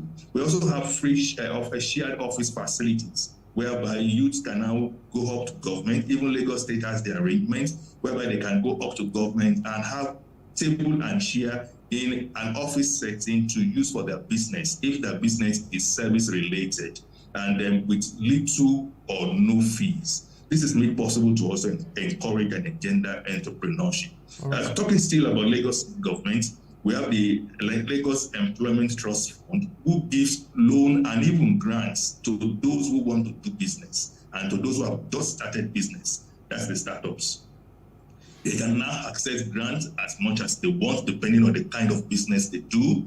And this agency also attached to them mentors that will handhold them from the beginning to the end on how to do the business they want to do, the needed support services they can have to support what they want to do, and much more. The LSETF, that is the Lagos State Employment Trust Fund, goes further to give them markets to be able to sell their wares or their products. They expose them to various forms of exhibition free of charge. They recently concluded Lagos International Trade Fair as an example, while entrepreneurs pay thousands of naira to get their product exhibited. These startups under the Lagos State government exhibit their product free without paying a kobo. That's the kind of exposure they get. They also support them with their adverts. If you want to advertise your products or your service that you do as a youth, you have different platforms to be able to advertise it without paying a kobo. So these are some of the many opportunities that are available for youth. We also have various vocational centers across the states and across the country now, whereby you can get training on whatever particular service, production line, or technical skill that you need. These are also available. The federal government has also gone as far as ensuring that they provide what they call incubation centers across the states, beyond the one that is done by the state governments. The federal government also has created various kinds of incubation centers everywhere. No matter the state you are, there are different incubation centers there that you can go there and start your business as a startup. They also have what is called Industrial Training Fund. This Industrial Training Fund gives you the kind of training that you need. After the training, they attach you to companies that are already doing what you are doing as internship. And after that, they now give you fund to go and start that training. They also go as far as giving you equipment that you need to start that production process or that business if it is related to equipment. That's the much they've done. We also have different kind of microfinance banks now that have been mandated by the Central Bank of Nigeria to use certain parts of their fund for startups. And they have created different desks now for startups in these microfinance banks to support industries, service-related companies, tech industries also that are coming up that do not have the collaterals and what have you. We also have private organizations coming up to support startups now and the youth. So many of them. Recently, just this month, we have Google coming up to support certain numbers of entrepreneurs with $4 million. That's a lot, with $4 million. We have the Tony Elumelu Foundation that supports every year entrepreneurs, particularly startups and youths. They are the ones that are qualified for it. We have Faith Foundation, we have Ford Foundation, we have quite a number of them. We also have different mentoring platforms now, whereby youth can now get mentors without paying a kobo. All they need to do is just to access the website of this mentorship platform, show their interest to have mentor in a particular area or field, and they will be assigned mentors who will handhold them and give them the needed guidance to start and run their business. We have quite a number of this, and it's all for the youths. All right, you've said quite a whole lot concerning the opportunities that are bound for young people who want to get into various ventures. In as much as there are financing options and places where they can go to get those funds they need for their businesses, a whole lot of time, most people complain of really getting access to it, and that there's some bottleneck in terms of what they need to provide to access this maybe grants or loans from the microfinance bank. Is it really a situation that can be handled easily? Well, before now, youth has a lot of bottlenecks when it comes to business. One of it is access to funding. Yes, it's difficult for the youth to have access to funding. And like I've just highlighted, this is being broken down. With the new Startup Act, it has, to a larger extent, helped us to reduce the bottlenecks that has to do with access to funding. But unfortunately, many of these youth are not aware of these opportunities and these programs. And what they need to do now is to begin to see how they can increase their knowledge level. One of the best way to do it is to expose themselves to various training, seminars, and symposia going on every now and then in the country. That is where they can get information about how to do what and where to do what and what they need to do about it. Good enough, quite a lot of corporate organizations now are having different seminars for this youth free to increase their knowledge level. The banks are having it every day. As I speak this day, we have a tech fair going on whereby a bank sponsors it, and it is educating the youth about all the opportunities that is in the tech industry and how they can get funding to support it. Funding particularly for startups and for youth. But the problem is most of our youth are not aware. They need to increase their knowledge level. They also need to join business membership organizations. It is where they can also begin to get information on a regular basis about the happenings and government intervention programs for youth. These intervention programs are going on. Like I did say, Lagos State from time to time is giving out grants for youths and startups. How many of these youths have this privilege if they don't know about it? The best way to get to know about it is to make sure they also align themselves with platforms, channels where they can get information about this, some of these things that are going on. Yes, another challenge the youth may have is a lack of infrastructure. One of such infrastructure is electricity. Many of their businesses are dependent on power, electricity. But we all know that the country at the moment, power is electric, and many of these youth may not be able to have the fund to provide their own source of power.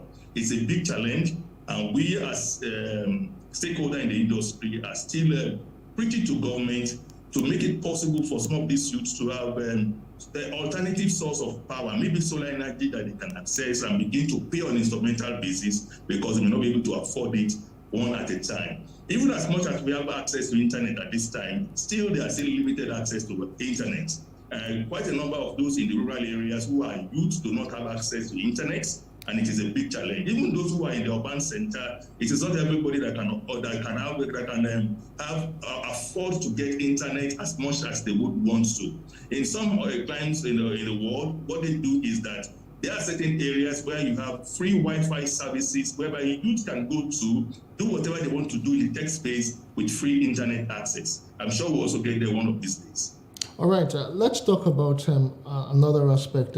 Some of them might have various ideas, various dreams they want to, achieve over time. Another thing is actually viability of this project that they want to get into. If you were to really advise right now, what sort of ventures, if you can name a few, that they can actually get into? I know right now fintech is actually a big deal in the country, and maybe agriculture or agri-tech as it is. So what's your advice really as regards viability and such ventures to get into?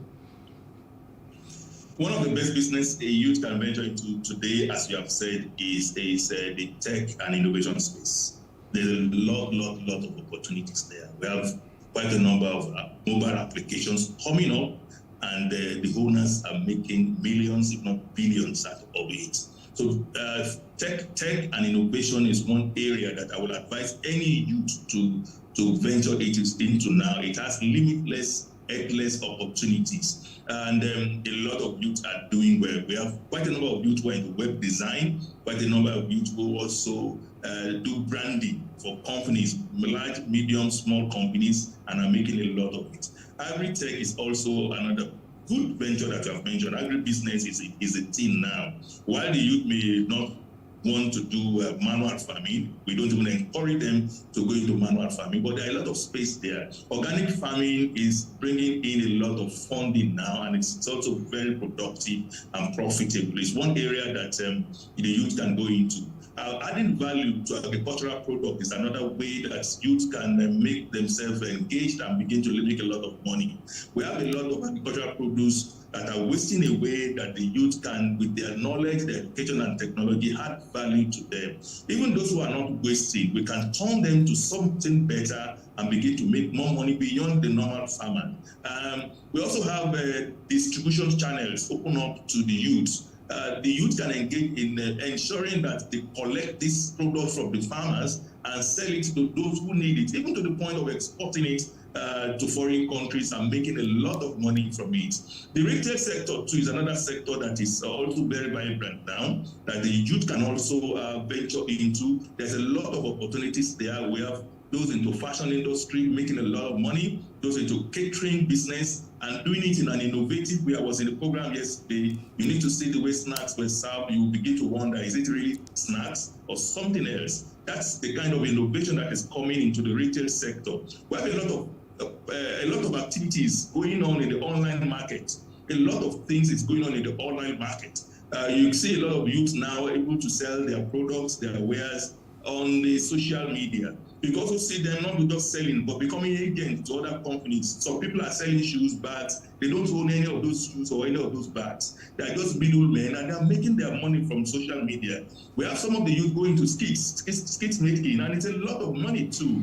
And that space is endless. There are so many opportunities there that can absorb even all the use of our country. That is the area they want to go. We have a lot of youth also going into partnership with established companies. These are also very, very, very good ends that the youth can also explore. The connection with the established companies is such that they become middlemen or agents selling their products, selling their services, selling their whatever they offer, and they are making their commission from it. These are some of the areas that the youth can engage in. One area that I should also mention is real estate.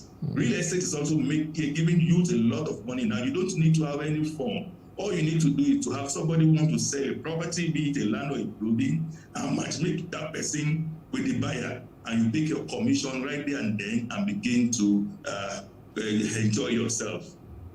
All right, I haven't said all of that now. You mentioned something where, in passing, you talked about the place of mentorship and education and learning, some of those skills from people who have been there, But another way to look at it would be entrepreneurship education. Do you think we're doing enough in terms of teaching these skills in institutions of higher learnings? Well, before now, there's a big gap in the higher institution when it comes to entrepreneurship. There's a very, very big gap, but that is closing up this time. Closing up in the sense that, one, we don't have a lot of NGOs coming up now to advocate for the need to have entrepreneurship as part of the curriculum in higher institutions. And if you look at it now, most of the higher institutions now have entrepreneurship education as part of their curriculum. In fact, there is also an MOU signed now by the League of Higher Institutions with stakeholders in entrepreneurship, including our own association, to give internship to those who have been trained in the higher institution to come to our end and have 3 months, 6 months training, on-the-job training of what they have received as theory in the higher institution to now look at the practical side of it, and it is working. You also discover that the government at all levels, federal and state, are also coming up with technical vocational education that is now in tandem with the need of the society. Before now, what we have in these vocational centers is that they are trained on skills that are archaic, on skills that are not needed in the market. But now what they now do is that they now conduct skills that are demand-based, what the market needs. They now go out and conduct research on what is available in the market, what does the industry needs. And these are the data that now make up what they now use as their basis for training these students so that they can be relevant to the needs of the society. And I think we are making a lot of progress in that regard. With what is happening now in the next few years, I foresee that we are going to have so much training beyond what the youth needs, because a lot of activities is going on there.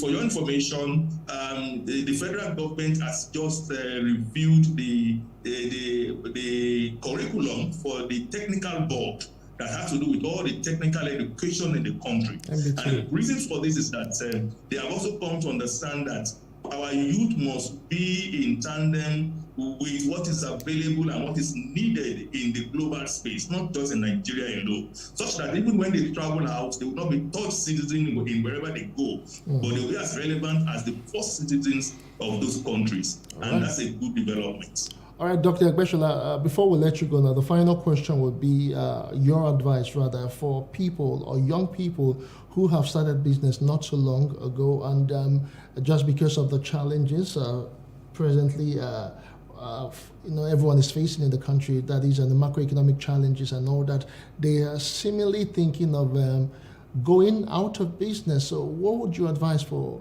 that person be? Well, before I go into the advice, I want to say that we have two categories of youths going into business. The first category are those who are going into business because, not that they are interested in the business, but they've tried all means and they think that the only way they can feed is just to go into something, and that thing is business. The next category is those who have passion for business. They really want to go into business, and that is driving force that makes them go into business. Those are the ones that can do enduring business. And I think while my advice would be for the generality, but particularly for those who have developed passion for what they want to do and have gone to the point of starting a business. So I want to advise them that in every disadvantage, there's an advantage. One advantage we have now is that quite a number of youths are leaving this country in the name of Japa. Quite a number of those who have also started business are folding up. And that is a reason for those who are in the business, for the seriousness of it, to stay put, because it means that the competition is reducing. It means that the market is increasing for us. And it means that if we're able to endure this period, it is a time that we're going to enjoy to the utmost whatever we have labored for now. So I want to encourage you to be persistent, to endure, and to continue to be innovative about what to do. When you are into a business and the challenges are so much, the only way you can survive is to now include innovation and creativity to what you do. So see how you can now improve on that your business, on that your product, on that your service, to be able to be better than whatever it is available in the market now. And you will discover that as the competition is reducing, you'll be making more profits. I foresee that in the next few years, so to me in the next 2 years, this country will be better for all of us who are into business here, who are into entrepreneurship here, because the new body language of government is that they want to discourage export, and we're already seeing it. Right. To some of us, we want the price of a foreign bag of rice to go to as much as 100,000 or more. We want Naira to even fall the more so that we can compete here better and favorably. It is the best time for us, if and only if you can wait to see it. All right, thank you so much, Dr. Femi Egbeshola, for your time and all of the wonderful input and insights that you have shared on the show today. Thank you so much, too. All right, Dr. Femi Egbeshola is the president of ASBON, Association of Small Business Owners in Nigeria, and he joined us to talk about youth entrepreneurship and, of course, opportunities for startups. I am Justin Akadonia. I'll see you again next time. Bye for now.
Hello and welcome to One on One. Today we'll be talking about investing, and my guest today was a media person before she became this financial coach, mogul, money talking woman. So her name is Shola Fumisho Wow. She describes herself as an investor 24/7. She's a media professional and has read over 350 books and thousands of articles on investing and companies. She has coached thousands to begin their investment journey and truly believes that everyone has the potential to be stupendously wealthy. That's speaking my language.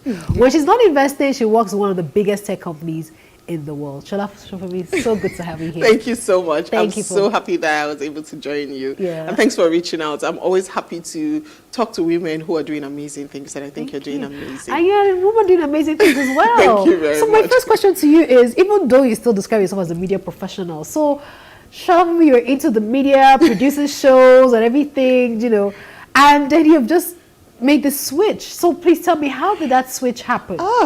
So my life has been a fun one of switches. Okay. Backstory, and I don't say this a lot to a lot of people, is that I actually studied nursing. I have 4 degrees in nursing. Oh, wow. That's what I studied in university. I spent 5-6 years studying all of this. And then I remember working in a hospital for about 3 months, and I was like, this is not what I'm going to do. Like, I just don't find this as stimulating as So possible. how did you get to nursing in the first place? So I studied nursing. My mom Why is did like, you choose to do you know, nursing? parents. My mom lives abroad. She's a nurse, and she's like, You're you making have to money. do nursing. You make money. People will like you. You're very nice. You'll be a good nurse. So anyway, I did that, and after working for about 3 to 6 months exactly, I saw an ad for the previous Nigeria's first 24-hour news station then, which was NN24, and then I applied, and the spokesman, they're like, look, we really like you. We think you should come produce and talk about health stuff, lifestyle stuff. So I joined, and that's how I started my journey into media.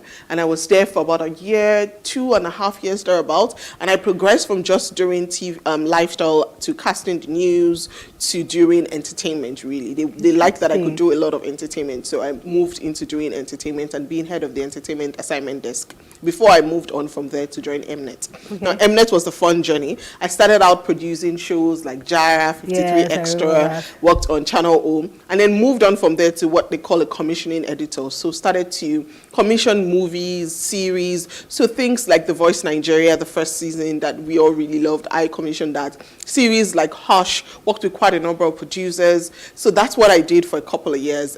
Big Brother, Africa, all of those, we commissioned those shows. Before I moved on from there and then joined Viacom, now Paramount. At Viacom, what I did was I was head of MTV and MTV base for Africa. So I was head of the content and the editorial bit. So channels like BET, Comedy Central, the Nickelodeon channels, MTV base, and all of those were the channels that I looked after. And I did that for about 5 years plus before joining my present company, which is YouTube. So it's been a journey of different media stuff. So from actual production, from being in front of the camera to moving behind the camera to now being a commissioning executive and then moving on to lead channels and now in the tech world.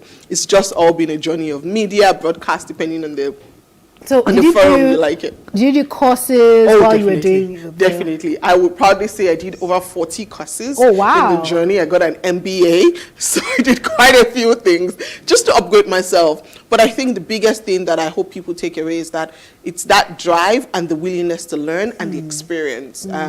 Never being shy to be one to learn, and I still continue doing courses.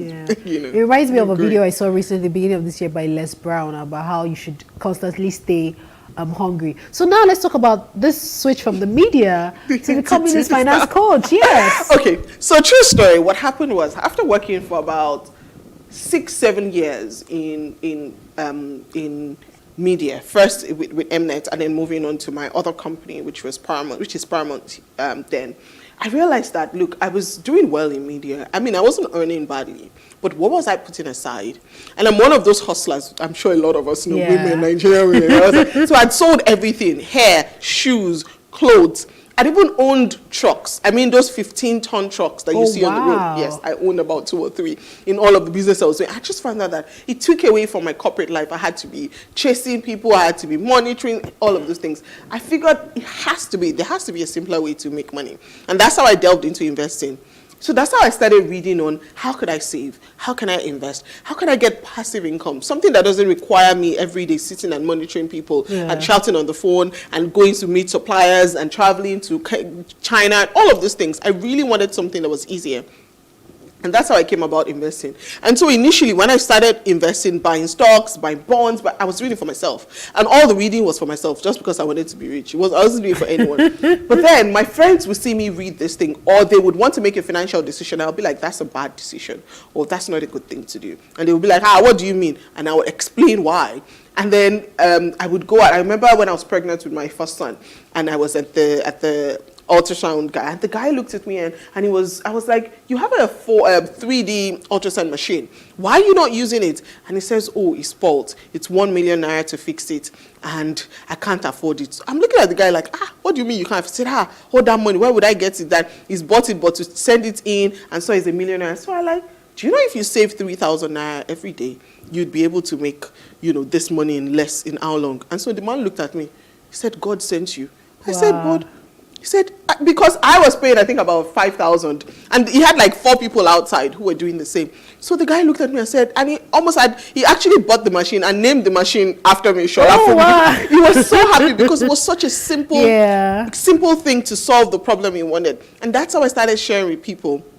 So I began putting it on my personal page, and then people started reaching out and say, how do you buy? You mean you buy stocks of Apple in this Nigeria? How do you do this? How do you do this? So I started sharing, and then I just transitioned from there, from my personal page into a page. And honestly, that's how it blew up. That's how people started asking, and then I started putting it together. I realized the biggest thing for people in Nigeria is not that they don't want to learn, it's that people find financial learning too complex. Yes. So it just sounds like machines and not machines. It just sounds complex, technical spreadsheets, all of this story.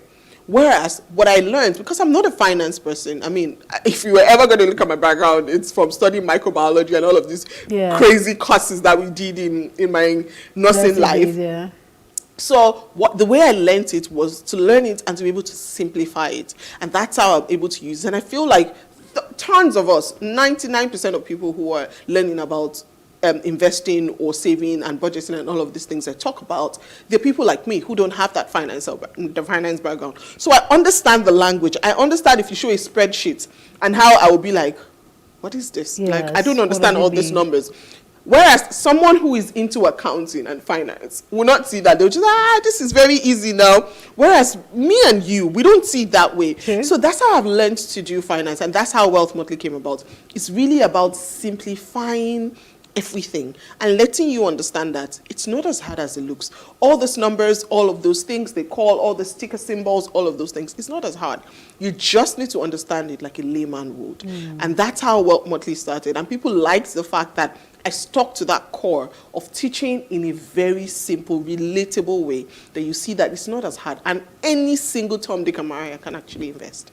Oh, wow. That's just a fantastic story. So I just wanted to find out from you how, I love how you simplify. So one of the things I love, of course, your glasses, the color text and everything. So it just really, it draws you in and light to the viewer. So for example, like ETF, when it's on your page, I'm like, okay, I always find out, okay, what's ETF and all of those things. So it's really, but one of the things I like about financial literacy now, I don't know whether it's just a Nigerian thing.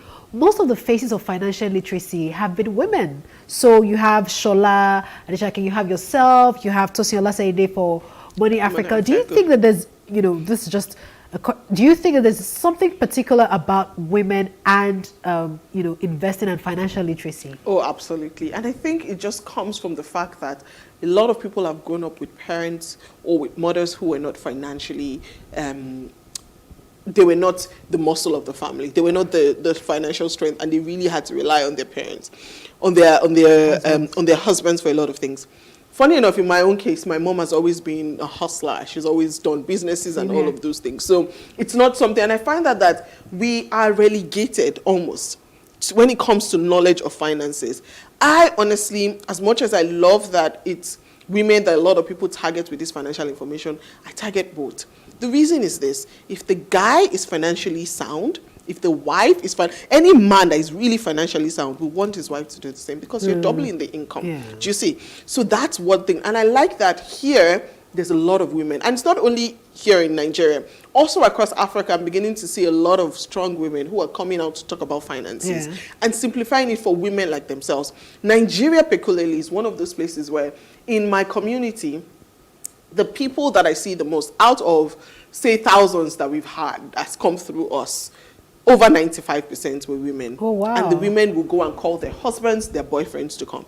It's normally not the men. It's the women that come first. That shows you that there's something about women that want to learn, that want to grow, that want to do better, that want to ensure that their lives are better. And I like that we put ourselves out there to do those things. And I respect all the strong women. Shola Adeshake is my church colleague. We always meet in church every morning, and we get a chance to talk and quickly just refine. That same thing with Tosi and quite a number of other ladies who are doing the same thing. I think it's just being that we want to target women first, but I think in essence, when you train a woman, you train a community. When you talk to women about it, and when women stand up and talk, I feel like people listening. You know, it's not the norm for a man. You know, it's not the norm to see a woman who come out and talk about things like this. So I think people listen. So it's a good one. And there are a lot of other younger women who are also coming out and starting to talk about financial literacy, which is a good thing. I think it's all just consolidating information and people actually listening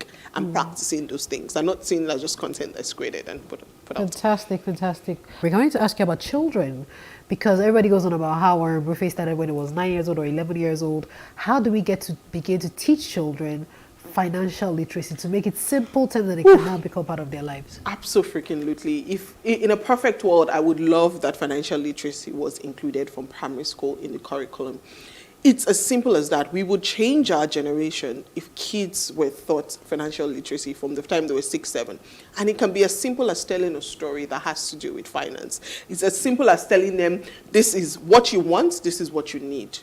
Your needs are more important than your wants. So you want to fix your needs first, and you have something coming left, then you go for your wants. It's about telling them in a storybook. And actually, I was so passionate about this that I recently wrote a series of books with my husband, about 5 books, and it's called different titles. We have Sholafumi's Cosmic Savings Adventure, Sholafumi's Cosmic Real Estate Odyssey. So different things that teach children different things about financial literacy. Okay. So a book that talks about saving and budgeting, one that speaks about real estate, one that talks about insurance in simple kids learnable language. Think of, proper storybook with fun covers, fun pictures, all of those things. That at the end of the day, the child would have something that reminds them, and questions, worksheet at the end of each chapter where it teaches them, okay, so what did you learn? Now, why do you save? Why do you do things like that? I feel like if we incorporate training into our children from primary to secondary to university level, a lot of the things we see today, we won't see them. There won't be people flossing on the ground.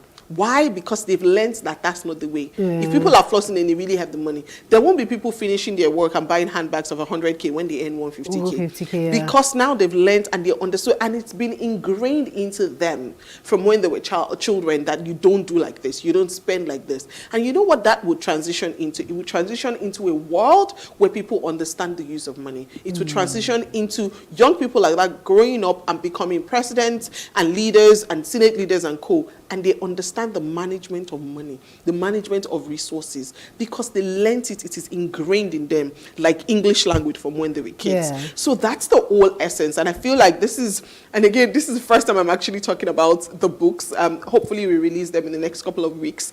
And people can buy them on Seller, on Amazon and all. And I promise that your kids would get and understand things from it. And it's the first of quite a number of different range of children's book. I'm passionate about it because I see that my son looks at me and he now understands it. My son is 8 and I have a couple of other younger kids, but he's the oldest that's with us at home, and he's like, he understands mommy saying we're buying stocks of Apple, and it's like, yes, what other stock does mommy love? Oh, mommy loves Alibaba. Oh, why are we not spending this? That's because we need to save. We don't just do like that. Why are we putting money in this? That's because we're investing it so that in the future it becomes bigger. What are you see him with this huge piggy bank, and he says any money he gets, he says, oh, mommy, can I put 4,000? If you give me 5,000, mommy, can I put 4,000 in my piggy bank? Yes. And then I'll take 1,000 and you can take me to the mall and I can play the games. Beautiful. Nice. So it's simple things like that. And these are actual conversations. It's simple things like that you start to teach the child and they start to understand, and you ingrain it into their stuff. That's why I'm passionate about it. And I feel like it's such a gap we need to fill now. It's not only about teaching adults how to invest and save and budget. It's about getting them to transfer that knowledge as fast as possible now into their children. Into the younger ones. Interesting. I can feel your passion. So now let's talk about investing in Nigerian stocks. A lot of people are not encouraged. I know that, yes, there was a crash all over the world, and then the Nigerian Stock Exchange, I'm not the expert, so you are the expert. But every time now, because there are a lot of I won't say foreign apps, but there are a lot of apps now where you can invest abroad. But many people are not looking towards Nigerian stocks. Why is this so?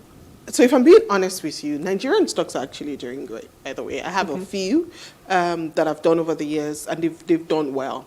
Now, the problem is this. Historically, the Nigerian stocks have not done great. I remember as a child growing up in secondary school, and there were all of these different IPOs that were happening, and people were buying those stocks. And today they're worth nothing. But those companies don't exist anymore. It happens outside the world like that. But just because here there's not been a lot of automation or tech-inspired reform in that system, a lot of people are just now warming into it, or there's not a lot of information available about Nigerian stocks. So people don't sort of go there in the first instance. You see what I'm saying? And then remember all the, because I'm sure you probably know your mom or your auntie or your uncle or someone who bought stocks, Nigerian stocks, and they don't know what's happening with it now. Yeah. And they are now saying, oh, where can I go and get my dividend? Oh, they say we're not getting e-dividend somewhere or something. So all of those things didn't encourage a lot of people. Yes. I have had people who've come to us, which are companies, banks, and all of those things, who's worked with us at Wealth Motley, and who are now sort of making it life easier for people to buy those shares and buy all of those things now in Nigeria market. So people are buying Nigerian stocks, not as much as foreign ones, and for good reason. One of the biggest reasons is inflation. If I bought a stock in Nigeria now or I bought it last year, 2 years ago, when I bought, let's say, 100,000 naira shares, even if that stock has made 20% last year, this year, now is worth 140, which is 40% growth, which is not bad. 140,000 naira. How useful is that in this economy? Because inflation has effectively eroded everything I bought, just because the currency is in naira, not because the company is not doing well or the stock didn't do well, but just because the overall currency has made my money or my gain essentially useless. Because whatever I could buy 2 years ago with 100K, I definitely cannot buy it now with the same amount, with even 140K. Plus, if I put my money in dollars in that time, the value will be vastly different. I remember when we started buying Nigerian stocks, one of the first US stocks, one of the first companies that opened up was Bamboo. One of those companies, I don't want to mention names because I'm sure you understand. I'm sure you don't want that on detail. So one of these new apps opened up in 2019, very late 2009, November, December, when they came up. I remember dollar was 350. I remember buying shares for the first time then. I was like their number 0001 customer. I remember. And when I was buying this, a lot of my friends were like, dollar is 350. You better wait for it to fall before you go and buy all these stocks. I'm like, you guys, I'm not waiting for anything. I'm buying stocks every single month through my DCA method. I'm not stopping and all of those things. Today, dollar is 700 and something. Do you see?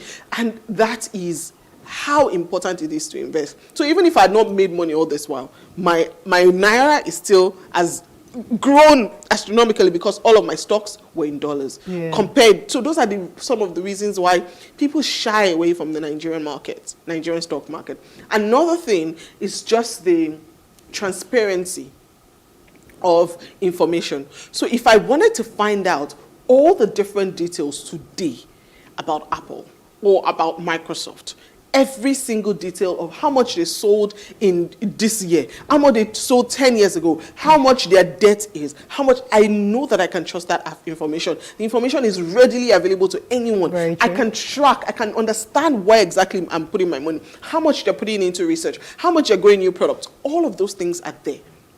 How many companies, Nigerian companies have all of those that you are even sure the information is right? So those are the different things that affect people investing in Nigerian shares. It's the ease of investing in it. It's the fact that inflation in the country is not helping matters. It's the fact that it's the information readily available to understand, fully study those companies before I start to invest in them. So those are some of the things that make people run fast from the other side away from Nigerian stocks. Okay, so we'll take a short break, and after the break, we'll be talking more about investing in Nigeria. Stay with us.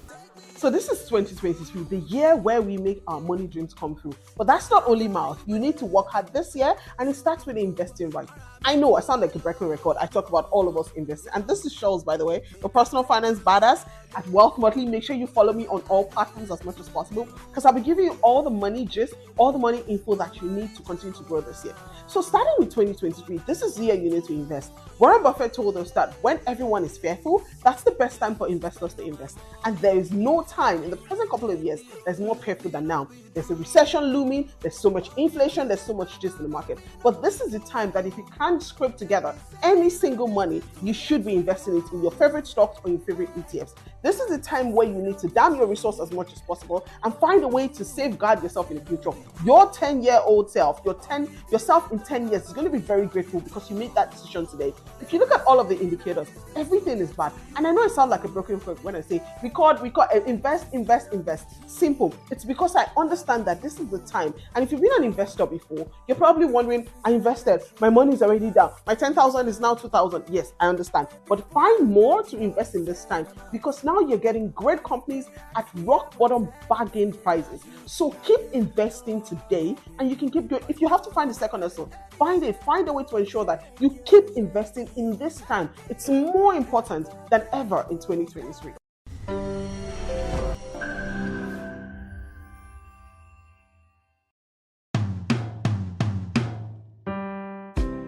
Our growing-up memories are often fragments, brief moments, or a canter, which together form the scrapbook of our life.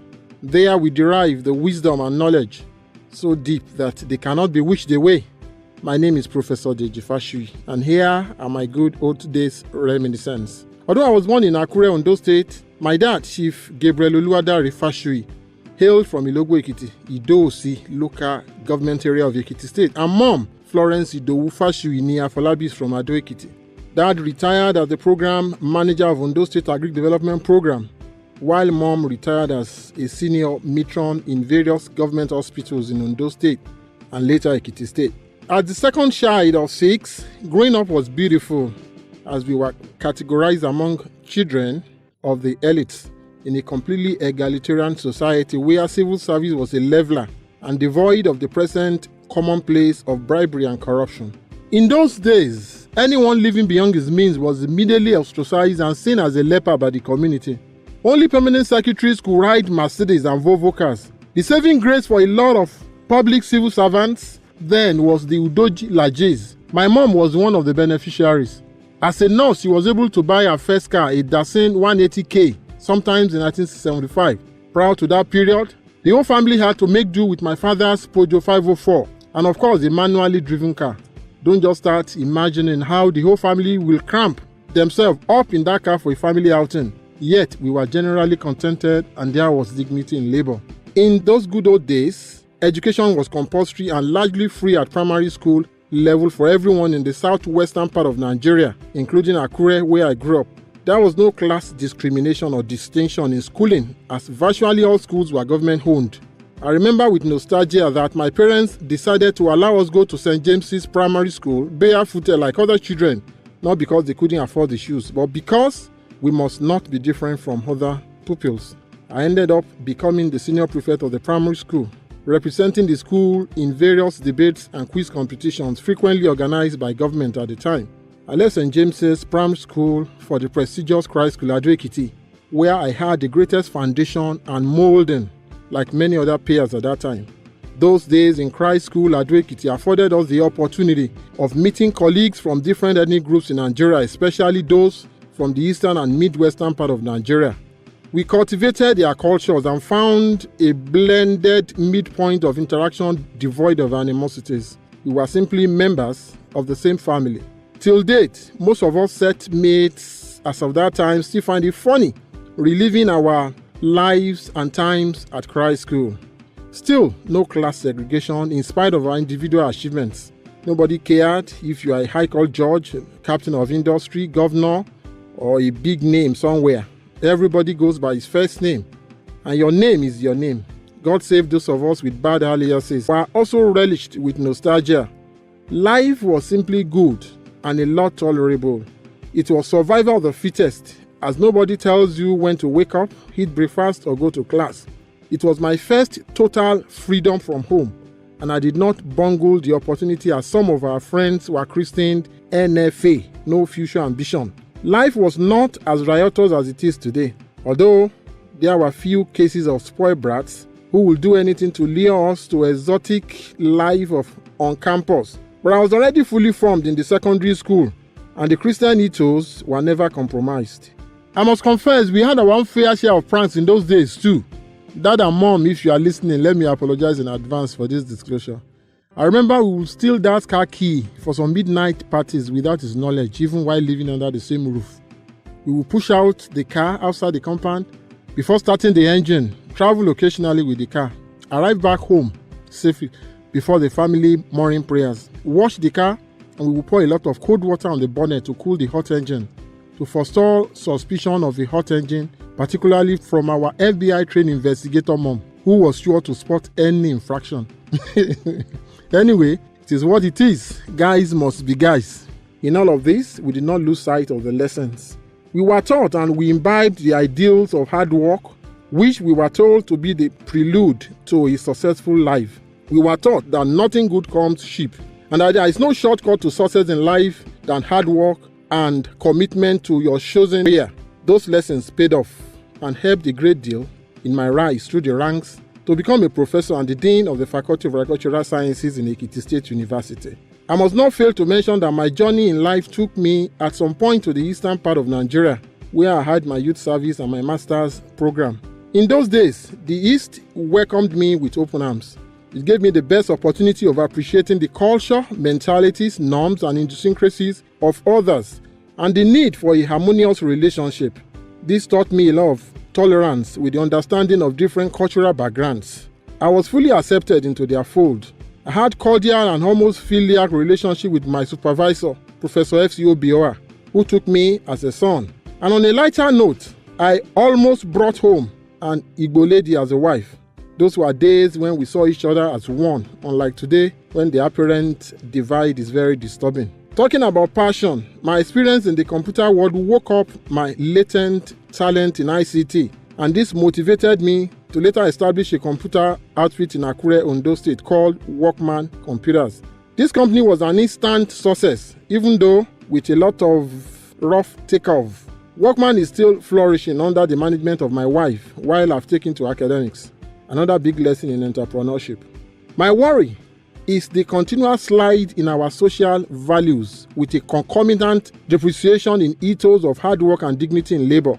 Unfortunately, our new generation of youths have stood these ideals on their heads, believing that they can start life from the peak of life. The current situation and mindset of a sizable number of our youth stem from the growing decadence of our society and the lack of proper planning for the teeming youth by the successive governments in Nigeria. We seem to continuously mortgage our future by disregarding the spate of the conscienceless youths we breed today. Concerted effort must come from parents, opinion leaders, government, religious leaders, teachers, at all levels of education, and the youths to correct this cankerworm which makes us appear to be sitting on a keg of gunpowder. All hope is not lost. I am a believer in a Nigeria that will work.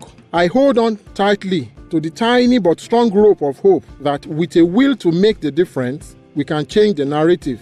Our children must learn from those rosy days of ours. Take the lessons, enjoy the tales, and make a positive move towards surpassing our modest achievements. Yes, it can happen. Proudly a Rotarian, I therefore join Sir Shemori Badejo in this collective patriotic drive towards a greater tomorrow for our youths. And even for us too, it is possible. It is achievable. Thank you and God bless.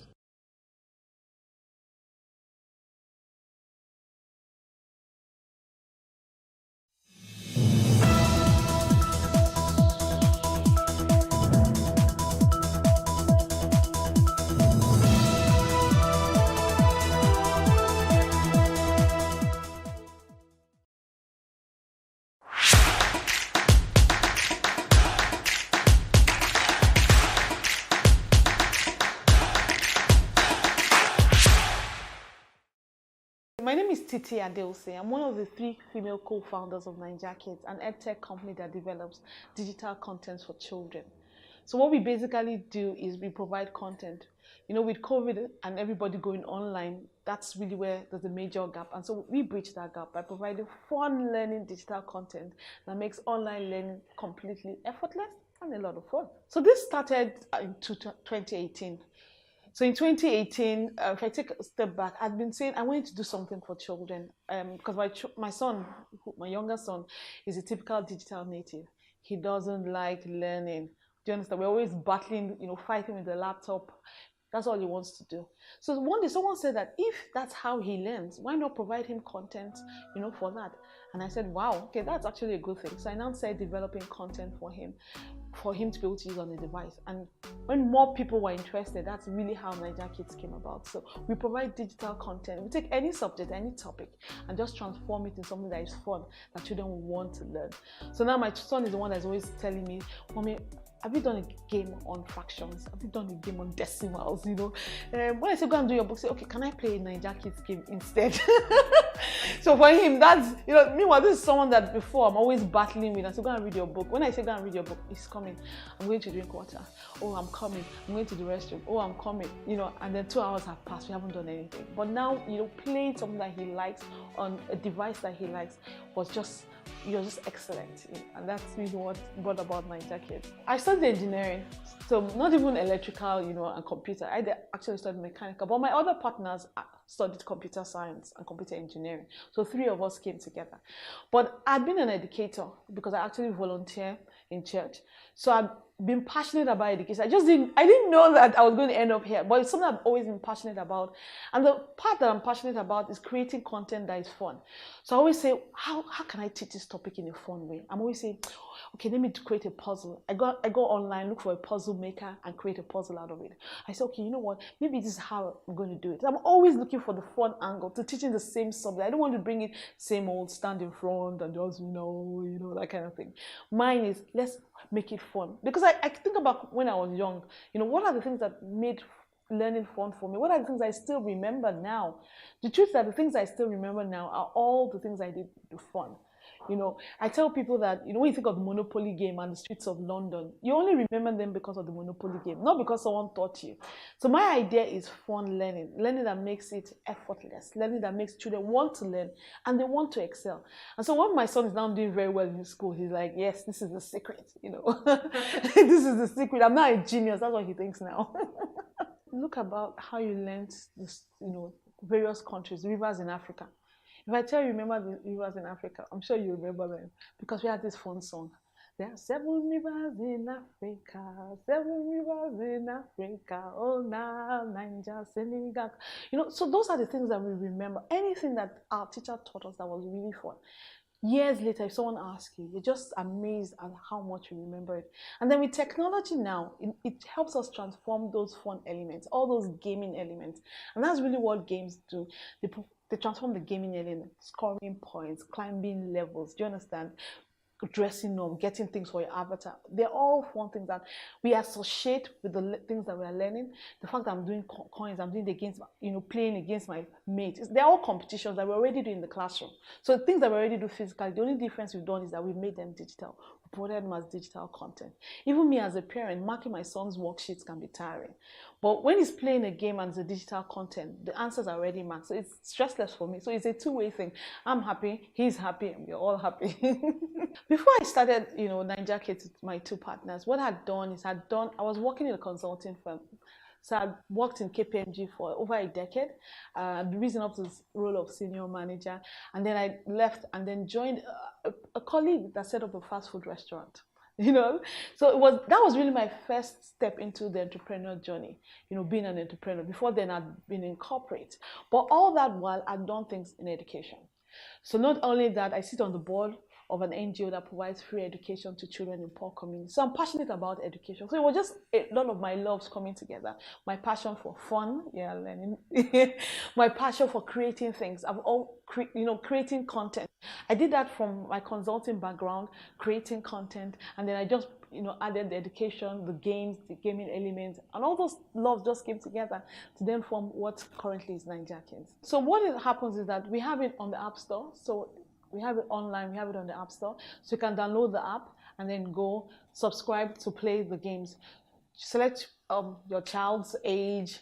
The games are not only on academics, because when it comes to development, I believe in development of the total child.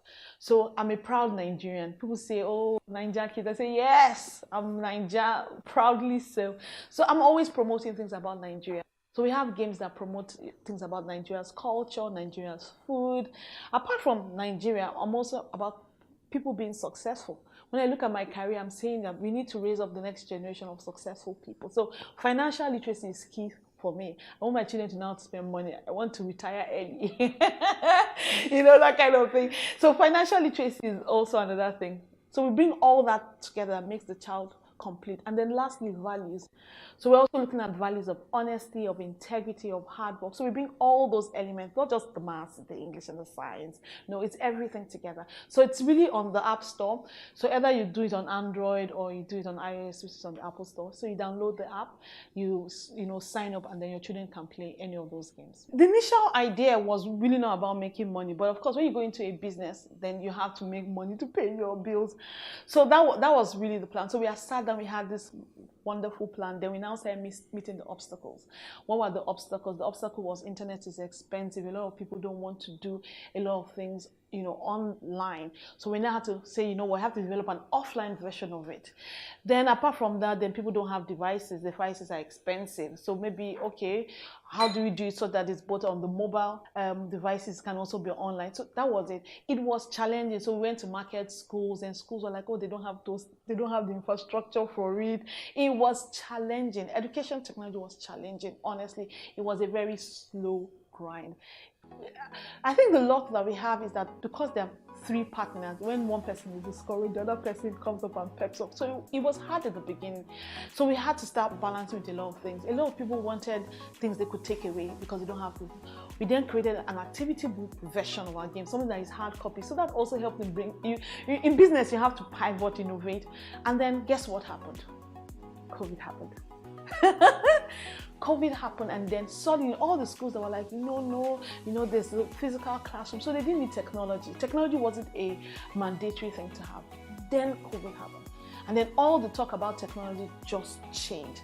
The landscape suddenly became enabling. You know what's so interesting? In 2020, when I started the year, when I was praying to God, I said, God, I was thinking that it was going to be a government policy that would come and create the enabling environment. I didn't know that Almighty God was going to just open the heavens, so to speak. And then that's what happened. So 2020 honestly was our best year.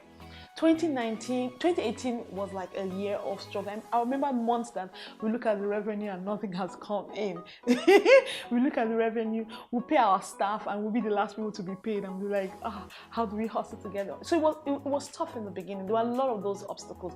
Even getting parents to say there has to be fun in learning. Say, no, let him go and read this book. Which one is playing games? No, the computer is a distraction. It's a distraction. So when I see all of us now, our kids are constantly on devices, I'm amused, because in 2018 no parent was really about that. But 2020 opened up a whole new world, a whole world of a lot of collaborations, and so we have so many collaborations of people that want to now have the games in their classes, have the games on their various platforms. We've had a number of corporates that we partnered with in 2020. So 2020 was an awesome year, and we came into 2021 all excited and of the various things that will happen.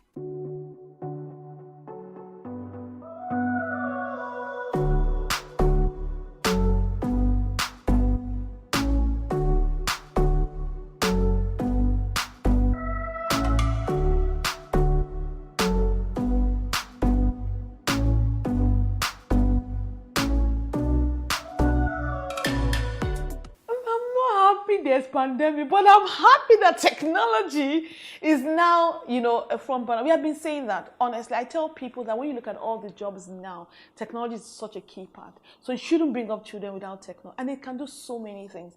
Now, in the last, 6 to 9 months, the schools have implemented all sorts of technology, apps, learning management system, and they can see the difference. Of course, there's also the other side to it. But they can see the difference in terms of the learning.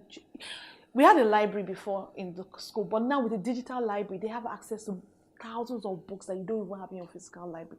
So technology opens, it removes all the restrictions. It has its own challenges, but it removes these restrictions. I think one of the things was about keeping an eye on the financials. So because I'd come from a consulting, auditing firm, even as the entrepreneur that I was with, my ex-boss, we were always looking at the money.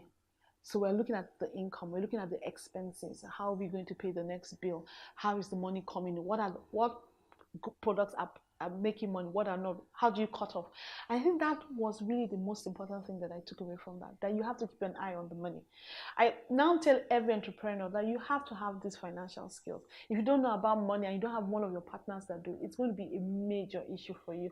So you need to know about the money, what's coming in, how is it coming in, what are you spending money on, do you have money, what we call runway, do you have money for the next 1, 2, 3 months, what if this doesn't work out, how do you keep the books, how are you funding it? It's so important you have that financial literacy. I think the second thing is about building structure.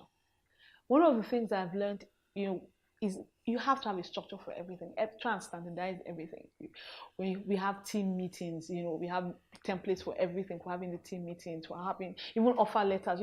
A lot of those structures from corporate was what I brought. So when people see me, they're like, you are so organized. I'm like, yes, that's the background that I have in terms of managing things, ensuring there's a structure to everything, plan it, schedule it, time it, documents, even in setting up our own system and even moving remotely, and it was easier for us because we had done a lot of those things. We had meetings that we could have virtually. One person is not around and the person calls in on Zoom. So those are things we're already doing. We already had a way of communicating. We had our emails. We had things on the cloud. So a lot of those structures that we had made it easier to move, to remote learn. So that's one of the things that I took back. You have to have structure in your business.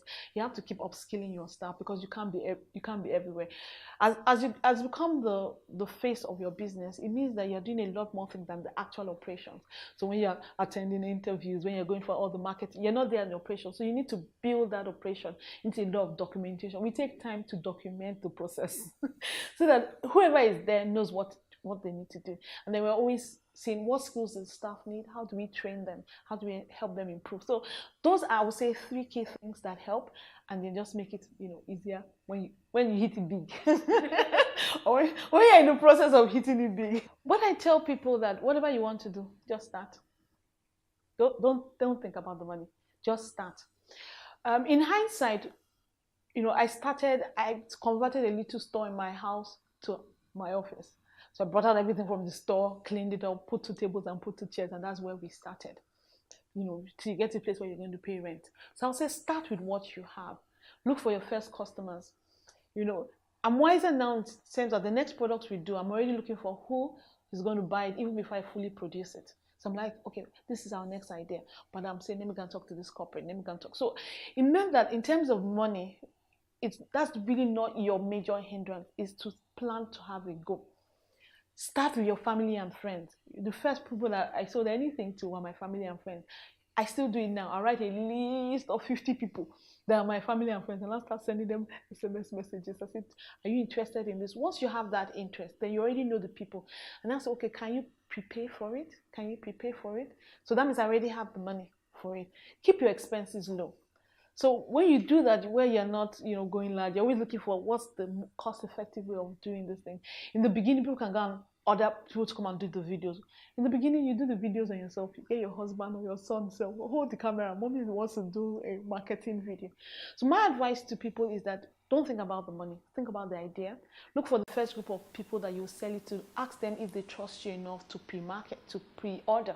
So you have some of the initial money. And you know that, okay, worst comes to the worst, I have the people that will help me break even if I don't make a profit.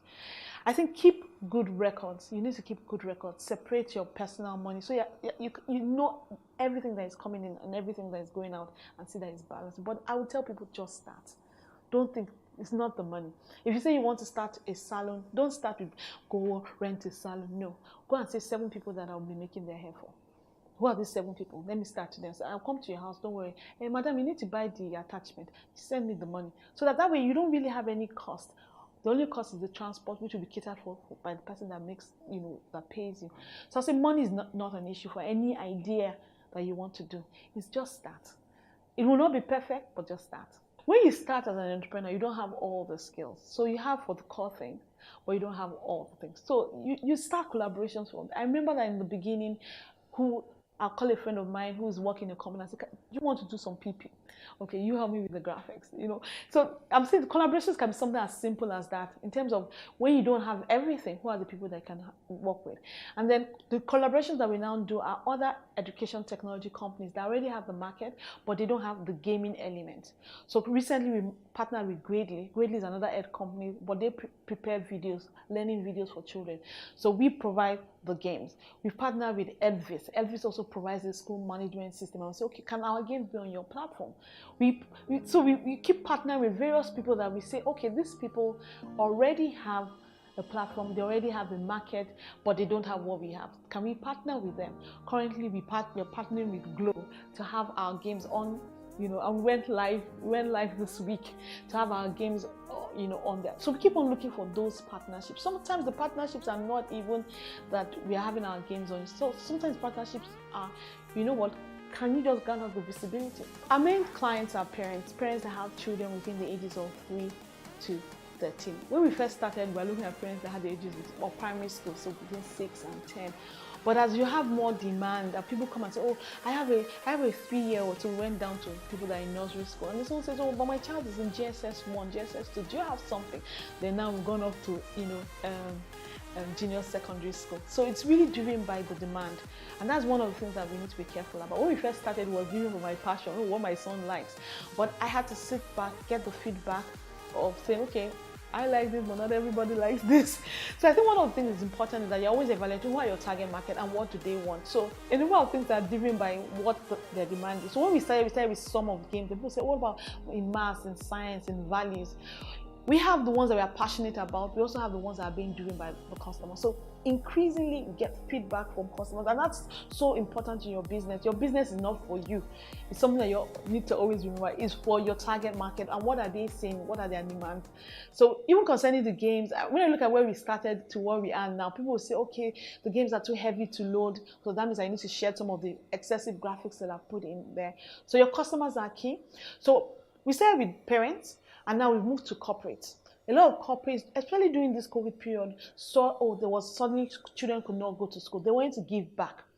They wanted to give back in providing, you know, like a stopgap.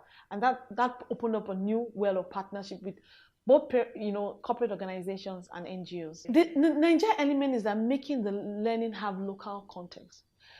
If my child is doing an exam and they ask him, choose the odd one out, and orchard is there, he most likely would not know what it is, because the examples are made from people that those examples were relevant to that context. So that's where the Nigeria is, that we are teaching Nigerian child, even though we are now moving to Africa, but we are teaching the child, let's use the examples that are local. You know, so when I'm going to give an example in maths, or when I'm going to give an example in science or in English, I'm going to first of all ensure that that example is relevant, that the child understands what it means without, you know, too much of an effort. I think the other part of it is that I just want us to be proud of who we are. Countries are not perfect, to be honest. When you think about them, they're not perfect, but they promote themselves. They promote the good part of it. I told someone that I remember the first time that I went to Dubai. I was amazed that Dubai had a place that looked like Adeniji Adele inside Lagos Island.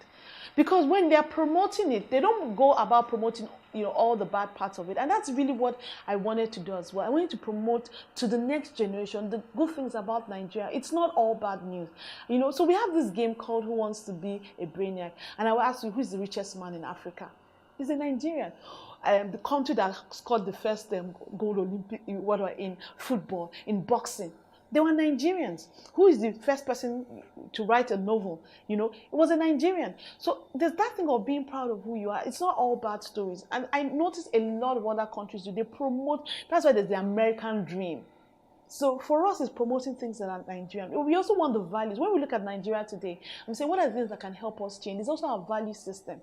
Let a child be ethical. Let a child, you know, want to be responsible. Let a child understand the relevant values for, you know, building our nation building, because this is where we, so to speak, have our bread and butter. And so we need to build up. So I think that those are all the Nigeria elements of the Nigeria kids. We need to build our country. I'm into nation building. I might not go out and, you know, wave a flag and join the riot, but I'm saying I can put those values and that, you know, patriotism in the next generation. through all that we do. So they see things all around them that denotes their country, and they're proud of it.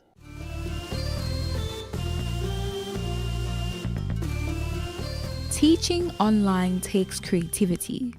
Online environments can be challenging to master at first, but with a little effort and time, your students will be getting the best experience possible. With the home environment being surrounded by potential distractions, keeping students engaged, motivated, and interested in their lessons can be one of the biggest challenges online teachers face. Teaching online requires you to use completely different skill sets.